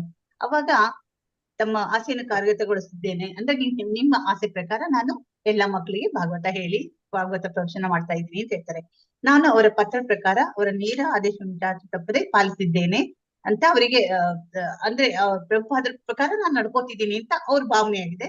ಆದ್ರೆ ನವ ಬೃಂದಾವನದ ಆ ಕೊಠಡಿಯಲ್ಲಿ ನನಗೆ ಆಶ್ಚರ್ಯವಾಗುವಂತೆ ಪ್ರಭುಪಾದರು ಹೇಳತೊಡಗಿದರು. ಆದ್ರೆ ಇವ್ರು ಅನ್ಕೊಂಡಿದ್ದಾರೆ ಸತ್ಸ್ವರೂಪ ಗೋಸ್ವಾಮಿ ಅಂತ ಅನ್ಕೊಳ್ತಾರೆ, ನಾನು ಪ್ರಭುಪಾದರು ಏನೇನ್ ಹೇಳ್ತಾ ಇದ್ರಲ್ಲ ಅದನ್ನೆಲ್ಲ ನಾನು ಪಾಲಿಸ್ತಿದ್ದೀನಿ ಅಂತ ಅವ್ರ ಮನಸ್ಸಲ್ಲಿ ಭಾವನೆ ಇರುತ್ತೆ. ಆದ್ರೆ ಯಾವಾಗ ಈ ದೇವಸ್ಥಾನದಲ್ಲಿ ಈ ಕೊಠಡಿಯಲ್ಲಿ ಅವರೆಲ್ಲಾ ನೋಡ್ತಾರಲ್ಲ ಅವಾಗ ಅವ್ರಿಗೆ ಅಂದ್ರೆ ಪ್ರಭುಪಾದರು ಹೇಳತೊಡಗಿದ್ರು, ದೇವಾಲಯಗಳು ಹೇಳ್ತಾ ಇದ್ದಾರೆ ದೇವಾಲಯಗಳಿಗೆ ಭೇಟಿ ಕೊಡೋದೇ ಅತ್ಯಂತ ಮುಖ್ಯ ಕೆಲಸ ಅಲ್ಲ. ಅಂದ್ರೆ ನೀನ್ ಬೇರೆ ಬೇರೆ ದೇವಸ್ಥಾನಕ್ಕೆ ಹೋಗ್ತೀನಿ ಅಲ್ಲೆಲ್ಲ ಮಕ್ಳಿಗೆಲ್ಲ ಹೇಳ್ಕೊಡ್ತೀನಿ ಅಂತೆಲ್ಲ ಬೇರೆ ಬೇರೆ ದೇವಸ್ಥಾನಕ್ಕೆ ಹೋಗಿ ನೀನ್ ಹೋಗೋದೇ ಒಂದು ಮುಖ್ಯ ಕೆಲಸ ಅಲ್ಲ. ಏನ್ ಮಾಡ್ಬೇಕು ಅಂದ್ರೆ ನೀನು ಬಸ್ಸಿನಲ್ಲಿ ಸಂಚರಿಸ್ತಾ ಪ್ರಚಾರ ಮಾಡ್ತಿರೋ ವಿಷ್ಣು ಜನ ಮಹಾರಾಜನನ್ನು ನೋಡು, ಎಷ್ಟು ಸಂತೋಷವಾಗುತ್ತೆ. ನೀನು ಹಾಗೆ ಮಾಡ್ಬೇಕು. ಅಂದ್ರೆ ನೀನು ಏನ್ ಮಾಡ್ಬೇಕು ಅಂತ ಹೇಳಿದ್ರೆ ಬರೀ ದೇವಸ್ಥಾನಕ್ಕೆ ಹೋಗಿ ಪ್ರವಚನ ಅಲ್ಲಿ ಸಾರದಲ್ಲ, ನೀನ್ ಬಸ್ ನಲ್ಲಿ ಹೋಗಿ ವಿಷ್ಣು ಜನ ಮಹಾರಾಜ ಹೇಗೆ ಬಸ್ ಮಾಡ್ಕೊಂಡು ಅದರಲ್ಲಿ ಹೇಗೆ ಪ್ರಚಾರ ಮಾಡ್ತಾ ಇದ್ನಲ್ಲ ಊರಿಂದ ಊರಿಗೆ ಹೋಗಿ ಆ ತರ ನೀನ್ ಪ್ರಚಾರ ಮಾಡ್ಬೇಕು ಅಂತ ಹೇಳ್ತಾ ಇದ್ದಾರೆ. ನಾನು ಕೂಡಲೇ ಉತ್ತರಿಸಿದೆ, ಆಗ ಅವ್ರು ಕೇಳ್ತಾರೆ, ಹಾಗಾದ್ರೆ ನಾನು ದೇವಾಲಯದಲ್ಲಿ ಹೋಗ್ತಾ ಇದ್ದೀನಲ್ಲ ಅದನ್ನ ಭೇಟಿನ ಅದು ಮುಖ್ಯ ಅಲ್ವಾ ಅಂತ ಕೇಳ್ತಾರೆ. ಅದಕ್ಕೆ ಪ್ರಭುಪಾದ ಹೇಳ್ತಾರೆ, ನಾನು ಬಸ್ಸಲ್ಲಿ ಪ್ರಚಾರಕ್ಕೆ ಹೋಗ್ಬೇಕಾ, ಹಾಗಾದ್ರೆ ನಾನು ಇವಾಗ ದೇವಸ್ಥಾನದಿಂದ ದೇವಸ್ಥಾನಕ್ಕೆ ಹೋಗಿ ಪ್ರಚಾರ ಎಲ್ಲರಿಗೂ ಭಾಗವತ ಕ್ಲಾಸ್ ಎಲ್ಲ ಮಾಡ್ತಾ ಇದ್ದೀನಲ್ಲ, ಅದು ಮುಖ್ಯ ಅಲ್ವಾ? ನಾನ್ ಬಸ್ನಲ್ಲೇ ಹೋಗಿ ಪ್ರಚಾರ ಮಾಡ್ಬೇಕಾ ಅಂತ ಕೇಳ್ತಾರೆ. ಆಗ ಪ್ರಭುಪಾದ್ ಹೇಳ್ತಾರೆ, ಯಾವುದೋ ಒಂದನ್ನು ಮುಖ್ಯ ಅಂತ ಹೇಳಿದಾಗ ಇನ್ನೊಂದು ಕೀಳಾಗೋದಿಲ್ಲ ಅಂತ ಹೇಳ್ತಾ ಇದ್ದಾರೆ. ಪ್ರಭುಪಾದ್ ನನ್ನ ಮಾತು ನೋಡಿ ಅವರೆಂದ್ರು, ಒಂದು ಹೆಚ್ಚು ಮುಖ್ಯವಾದ್ದರಿಂದ ಇನ್ನೊಂದು ಕಡಿಮೆ ಮುಖ್ಯವೆಂದು ಅರ್ಥ ಅಲ್ಲ. ಈಗ ಇದನ್ನು ಮುಖ್ಯ ಅಂತ ಹೇಳಿದ ತಕ್ಷಣ ಇನ್ನೊಂದು ಅದು ಇದಲ್ಲ, ಅಂದ್ರೆ ಅದಕ್ಕಿನ್ನ ಅದು ಜಾಸ್ತಿ ಮುಖ್ಯ ಅಂತ ಹೇಳ್ತಾ ಇದ್ದೇವೆ. ಹಾಗೆ ಅದು ಮುಖ್ಯ ಅಲ್ಲ ಅಂತಲ್ಲ, ಅದನ್ನು ಮುಖ್ಯನೇ, ಬಟ್ ಅದಕ್ಕಿನ್ನ ಅದು ಮುಖ್ಯ ಅಂತ ಹಿಂಗೆ ಹೇಳ್ತಾ ಇದ್ದಾರೆ. ಪ್ರತಿಯೊಂದು ಮುಖ್ಯವೇ, ಎಲ್ಲವೂ ಮುಖ್ಯವೇ ಅಂತ ಹೇಳ್ತಾ ಇದ್ದಾರೆ. ಬಸ್ಸಿನಲ್ಲಿ ಸಂಚಿಸುವುದು ಮುಖ್ಯವೆಂದು ನಾನು ಹೇಳಿದ ಮಾತ್ರಕ್ಕೆ ದೇವಾಲಯಕ್ಕೆ ಭೇಟಿ ಕೊಡುವುದು ಮುಖ್ಯವಲ್ಲವೆಂದು ನೀನು ಹೇಳುತ್ತಿದ್ದೀಯೆ. ಕೃಷ್ಣನ ತಲೆಯೂ ಮುಖ್ಯ, ಅವನ ಪಾದವೂ ಮುಖ್ಯ. ಅಂದ್ರೆ ಹೇಗೆ? ಎಲ್ಲಾನು ಮುಖ್ಯ. ಅಂದ್ರೆ ಕೃಷ್ಣನ್ ತಲೆನೂ ಮುಖ್ಯ, ಅವನ ಪಾದವೂ ಮುಖ್ಯ, ಎಲ್ಲವೂ ಮುಖ್ಯ. ಹಾಗೇನೆ ನೀನು ದೇವಸ್ಥಾನಕ್ಕೆ ಹೋಗಿ ನೀನು ಏನಾರ ಒಂದು ಭಾಗವತಂ ಕ್ಲಾಸು ಅಥವಾ ಎಲ್ಲಾ ಮಕ್ಕಳಿಗೆ ಎಲ್ಲ ಹೇಳಿಕೊಡ್ತಾ ಇದ್ಲ, ಅದೂನು ಮುಖ್ಯನೇ. ಅದೇ ತರ ಬಸ್ಸಿನಲ್ಲಿ ಸಂಚಾರ ಮಾಡಿ ಕೃಷ್ಣ ಪ್ರಜ್ಞೆಯನ್ನ ಪ್ರಚಾರ ಮಾಡ್ತಾರೆ, ಅದು ಮುಖ್ಯ. ಎರಡೂ ಮುಖ್ಯ.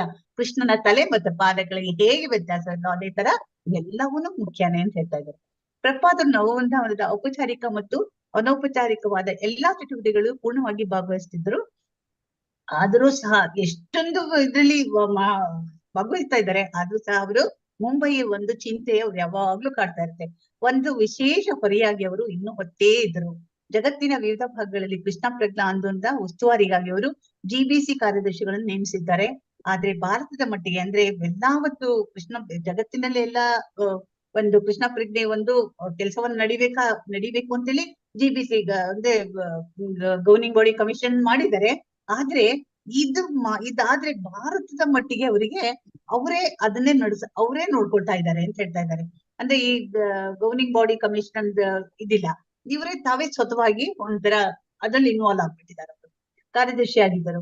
ಆದ್ರಿಂದ ಅವರು ಎಲ್ಲೇ ಸಂಚರಿಸುತ್ತಿರ್ಲಿ ಅವರು ತಮ್ಮ ಯೋಜನೆಗಳಿಗೆ ಪಕ್ಷಪಾತಿಯಾಗಿರ್ತಿದ್ರು. ಅಂದ್ರೆ ಅಲ್ಲಿ ಎಲ್ಲಿ ಹೋದ್ರು ಅವರು ಪಕ್ಷಪಾತಿಯಾಗಿ ಕಾಣಿಸ್ತಿದ್ರು ಅಂತ. ಒಬ್ಬ GBC ಕಾರ್ಯದರ್ಶಿ ಹೇಗಿರ್ಬೇಕು ಎಂಬುದಕ್ಕೆ ಅವರು ತಾವೇ ಸ್ವತಃ ಪರಿಪೂರ್ಣ ನಿರ್ದೇಶನ ಒದಗಿಸಿದ್ರು. ದೈನಿಕ ವ್ಯವಹಾರಗಳೇ ಪ್ರಾಮಾಣಿಕವಾಗಿತ್ತು ತೊಡಗಿರುತ್ತಲೇ ಅವರು ಸದಾ ಅಲೌಕಿಕರು ಆಗಿರುವುದು. ಅಂದ್ರೆ ಎಲ್ಲಾ ಒಂದು ಈ ವ್ಯವಹಾರಗಳಲ್ಲಿ ಭೌತಿಕ ವಿಚಾರಗಳಲ್ಲಿ ಅವರು ತೊಡಗಿದ್ದಾರೆ, ಆದ್ರೂ ಸಹ ಅವರು ಸದಾ ಅಲೌಕಿಕರು ಆಗಿ ಉಳಿಸಿದ್ರು. ಪ್ರತಿಯೊಂದಕ್ಕೂ ಅವರು ಕೃಷ್ಣನನ್ನು ಪೂರ್ಣವಾಗಿ ಅವಲಂಬಿಸಿರ್ತಾರೆ ಮತ್ತು ಸದಾ ಪ್ರಚಾರದಲ್ಲಿ ನಿರತರಾಗಿರ್ತಾ ಇದ್ದಾರೆ.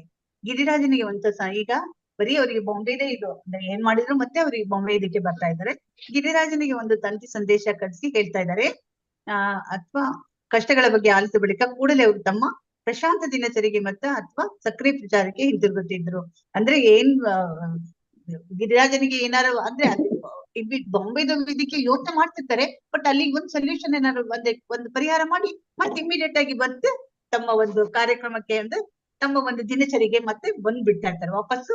ಅಂದ್ರೆ ಕೃಷ್ಣ ಪ್ರಜ್ಞೆಗೆ ಮತ್ತೆ ಅದೇ ಪ್ರವಚನ ಮತ್ತೆ ಇದಕ್ಕೆ ಸಂಕೀರ್ತನೆ ಇಂಥದಕ್ಕೆ ಮತ್ತೆ ಮುಳುಗ್ಬಿಡ್ತಾ ಇರ್ತಾರೆ. ಹಿಂತಿರುಗು ಬೆಳಗ್ಗೆ ಕಳೆಯುವ ವೇಳೆಗೆ ಮಾಲೀಸು ಮಾಡಿಸ್ಕೊಳ್ತಾ ಇರ್ತಾರೆ, ಸ್ನಾನ ಮಾಡ್ತಾ ಇರ್ತಾರೆ, ಆಮೇಲೆ ತಿಲಕವನ್ನ ಹಾಕೋತಾ ಇರ್ತಾರೆ. ಮತ್ತೆ ಮೌನವಾಗಿ ಸ್ವಲ್ಪ ಹೊತ್ತಾದ್ಮೇಲೆ ಗಾಯತ್ರಿ ಜಪವನ್ನ ಮಾಡ್ತಾರೆ. ಆಮೇಲೆ ಒಂದು ಗಂಟೆ ಕಾಲ ವಿಶ್ರಾಂತಿಯನ್ನ ತಗೋತಾರಂತೆ. ಈ ತರ ದಿನಚರಿಯನ್ನು ಹೇಳ್ತಾ ಇದ್ದಾರೆ.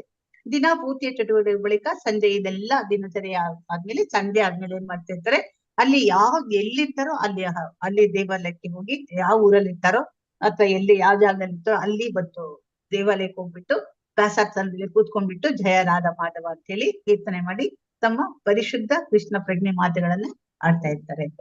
ಅಂದ್ರೆ ಸೆಪ್ಟೆಂಬರ್ 8ಕ್ಕೆ ಬರ್ತಾ ಇದ್ದಾರೆ. ನವವೃಂದಾವನದ ಬಳಿಕ ಪ್ರಭುಪಾದರು ಪಿಟ್ಸ್ಬರ್ಗ್ ಹೋಗ್ತಾ ಇದ್ದಾರೆ. ನವವೃಂದಾವನ ಆಯ್ತು, ಅಂದ್ರೆ ವೆಸ್ಟ್ ವರ್ಜೀನಿಯಾ ಆಯ್ತು, ನೆಕ್ಸ್ಟ್ ಈಗ ಇದಕ್ಕೆ ಹೋಗ್ತಾ ಇದ್ದಾರೆ, ಪಿಟ್ಸ್ಬರ್ಗ್ ಹೋಗ್ತಾ ಇದ್ದಾರೆ. ಅಲ್ಲಿನ ಸಿರಿಯಾ ಮಸೀದಿಯ ದೊಡ್ಡ ಸಭಾಂಗಣದಲ್ಲಿ ಅವರು ಒಂದು ದೊಡ್ಡ ಒಂದು ಕಾರ್ಯಕ್ರಮನ ಭಾಗವಹಿಸ್ತಾ ಇದ್ದಾರೆ. ಹಾಗೆ ಅಲ್ಲಿ ಒಬ್ಬ ಕ್ಯಾಥೋಲಿಕ್ ಬಿಷಪ್ ಅಂದ್ರೆ ಅಲ್ಲಿದು ಇದಿರುತ್ತಲ್ಲ ಒಂದು ಟೆಂಪಲ್ ಇದ್ರದ್ದು ಚರ್ಚ್ದು ಪೂಜಾರಿಗಳಿರ್ತಾರೆ, ಅವ್ರು ಬಿಷಪ್ ಅಂತಾರೆ. ಕ್ಯಾಥೋಲಿಕ್ ಬಿಷಪ್ ಅವರನ್ನ ಪ್ರಭುಪಾದರು ಭೇಟಿ ಆಗ್ತಾರೆ. ಅವರನ್ನ ಕೇಳ್ತಾರೆ, ಕ್ರಿಶ್ಚಿಯನರು ಕಸಾಯಿಖಾನೆಗಳನ್ನೇಕೆ ಹಸುಗಳನ್ನು ಕೊಂದು ನೀನು ಕೊಲ್ಲಬೇಡ ಎಂಬ ದೇವಾಜ್ಞೆಯನ್ನು ಉಲ್ಲಂಘಿಸುತ್ತಿದ್ದಾರೆ. ಕ್ರಿಶ್ಚಿಯನ್ರು ಯಾಕೆ ಕಸಾಯಿಖಾನೆಗಳನ್ನ ಇದ್ ಮಾಡ್ತಾ ಇದ್ದಾರೆ, ಮತ್ತೆ ನೀನು ಕೊಲ್ಲಬೇಡ ಅಂತೇಳಿ ಅವ್ರದ್ದು 10 ಕಮಾಂಡ್ಮೆಂಟ್ಸ್ ಅಂತ ಬೈಬಲ್ ಅಲ್ಲಿ ಬರುತ್ತೆ. ಅದ್ರೊಳಗೆ ಇರುತ್ತೆ, ಅಲ್ಲಿ ಒಂದು ಡು ನಾಟ್ ಮರ್ಡರ್ ಅಂತ ಬರುತ್ತೆ, ಅಥವಾ ಯು ಶಲ್ ನಾಟ್ ಮರ್ಡರ್ ಅಂತ ಬರುತ್ತೆ, ಅಂದ್ರೆ ಕೊಲ್ಬಾರ್ದು ಅಂತ ಬರುತ್ತೆ. ಯಾಕೆ ನಿಮ್ ಕ್ರಿಶ್ಚಿಯನ್ರು ಕಸಾಯಿಖಾನೆನ ಈ ತರ ನಿಮ್ ಇದ್ರಲ್ಲಿ ಬೈಬಲ್ ಅಲ್ಲಿ ಇದ್ರೂ ಸಹ ಯಾಕೆ ಈ ತರ ಮಾಡ್ತಾ ಇದ್ದಾರೆ ಅಂತ ನಿಮ್ಮ ಒಂದು ಅಂದ್ರೆ ಧರ್ಮ ಮತ್ತೆ ನೀತಿಗೆ ಏನೇನ್ ರೂಲ್ಸ್ ಅಂಡ್ ರೆಗ್ಯುಲೇಷನ್ಸ್ ಹಾಕಿದಾರಲ್ಲ ಅದನ್ನು ಮೀರ್ತಾ ಇದ್ದಾರೆ, ಯಾಕೆ ಉಲ್ಲಂಘಿಸ್ತಾ ಇದ್ದಾರೆ ಅಂತ ಕೇಳ್ತಾ ಇದ್ದಾರೆ. ಪ್ರಭುಪಾದರು ಕ್ರಿಶ್ಚಿಯನ್ ಪಾದ್ರಿಗಳಿಗೆ ಅನೇಕ ಬಾರಿ ಈ ಪ್ರಶ್ನೆಯನ್ನ ಕೇಳ್ತಾರೆ. ಎಷ್ಟು ಜನ ಪಾದ್ರಿಗಳಿಗೆ ಈ ತರ ಒಂದು ಅವರು ಕ್ರಿಶ್ಚಿಯನ್ ಪಾದ್ರಿಗಳಂದ್ರೆ ಕ್ರಿಶ್ಚಿಯನ್ ಅದೇ ಪ್ರೀಸ್ಟ್ ಇರ್ತಾರಲ್ಲ ಅವರಿಗೆ ಕೇಳಿರ್ತಾರೆ, ಎಲ್ಲರಿಗೂ ಇದೇ ಕೇಳಿದ್ದಾರೆ.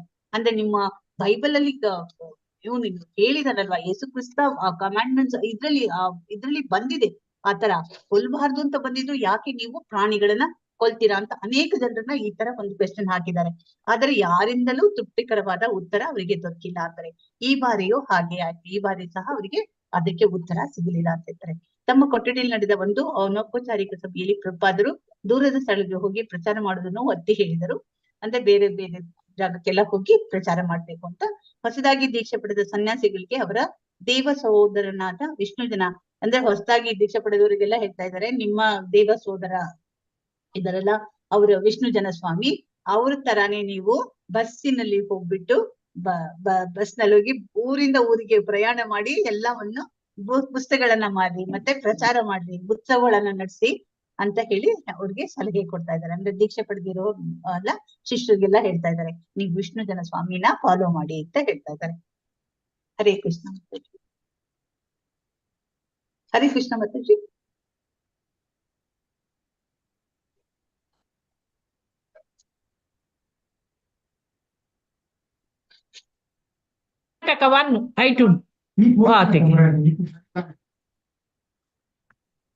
ಹರೇ ಕೃಷ್ಣ ಮಾತಾಜಿ. ಎಂಡ್ ಮಾಡಿ ಬಾಯ್. ಓ ಆಯ್ತು ಮಾತಾಜಿ. ಆಯ್ತು. ಪಂಚಕಲ್ಪ. ಅಟೆಂಡೆನ್ಸ್ ಹರೇ ಕೃಷ್ಣ. ಪಂಚಕಲ್ಪತರುಭ್ಯಶ್ಚ ಕೃಪಾ ಸಿಂಧುಭ್ಯ ಏವ ಚ ಪತಿತಾನಾಂ ಪಾವನೇಭ್ಯೋ ವೈಷ್ಣವೇಭ್ಯೋ ನಮೋ ನಮಃ. ಇಲ್ಲಿ ನಡೆದಂತ ಎಲ್ಲಾ ಭಕ್ತದಕ್ಕೂ ಜಯವಾಗಲಿ. ಹರೇ ಕೃಷ್ಣ ಹರೇ ಕೃಷ್ಣ ಕೀರ್ತನೆ ಮಾಡಿ. ಧನ್ಯವಾದಗಳು ಮಾತಾಜಿ. ಹರೇ ಕೃಷ್ಣ ಹರೇ ಕೃಷ್ಣ. ಧನ್ಯವಾದಗಳು ಮಾತಾಜಿ. ಏನಾದರೂ ತಪ್ಪುಗಳಾಗಿದ್ರೆ ಕ್ಷಮಿಸಿ. ಧನ್ಯವಾದಗಳು. ಧನ್ಯವಾದಗಳು. ಮಾತಾಜಿ. ಅಟೆಂಡೆನ್ಸ್ ಆಗ್ತಾ ಇದೆ ಮಾತಾಜಿ. ಆಗ್ತಾ ಇದ್ದೀರಾ? ಹರೇ ಕೃಷ್ಣ ಮಾತಾಜಿ. ಲಿಂಕ್ ಹಾಕಿದ್ದೀರಾ ಮಾತಾಜಿ? ಹಾಕಿದ್ದೇನೆ, ಬೇಕಾ ನಿಮ್ಗೆ? ಹಾಕ್ತೇನೆ. ಹಾಕಿ ಮಾತಾಜಿ.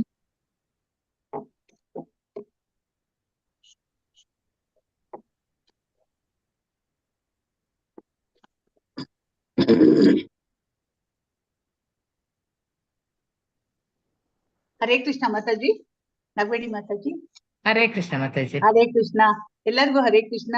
ಹರೇ ಕೃಷ್ಣ. ಹರೇ ಕೃಷ್ಣ. ಧನ್ಯವಾದಗಳು ಮಾತಾಜಿ ನಿಮ್ಗೆ. ಹರೇ ಹರೇ ಕೃಷ್ಣ ಮಾತಾಜಿ. ಹರೇ ಕೃಷ್ಣ ಮಾತಾಜಿ. ಧನ್ಯವಾದಗಳು.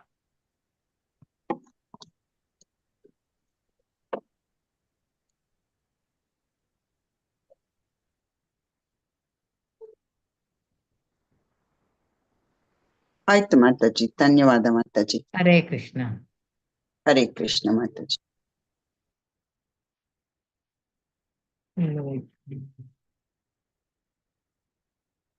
ಹರೇ ಕೃಷ್ಣ ಮಾತಾಜಿ. ಧನ್ಯವಾದಗಳು. ಶ್ರೀ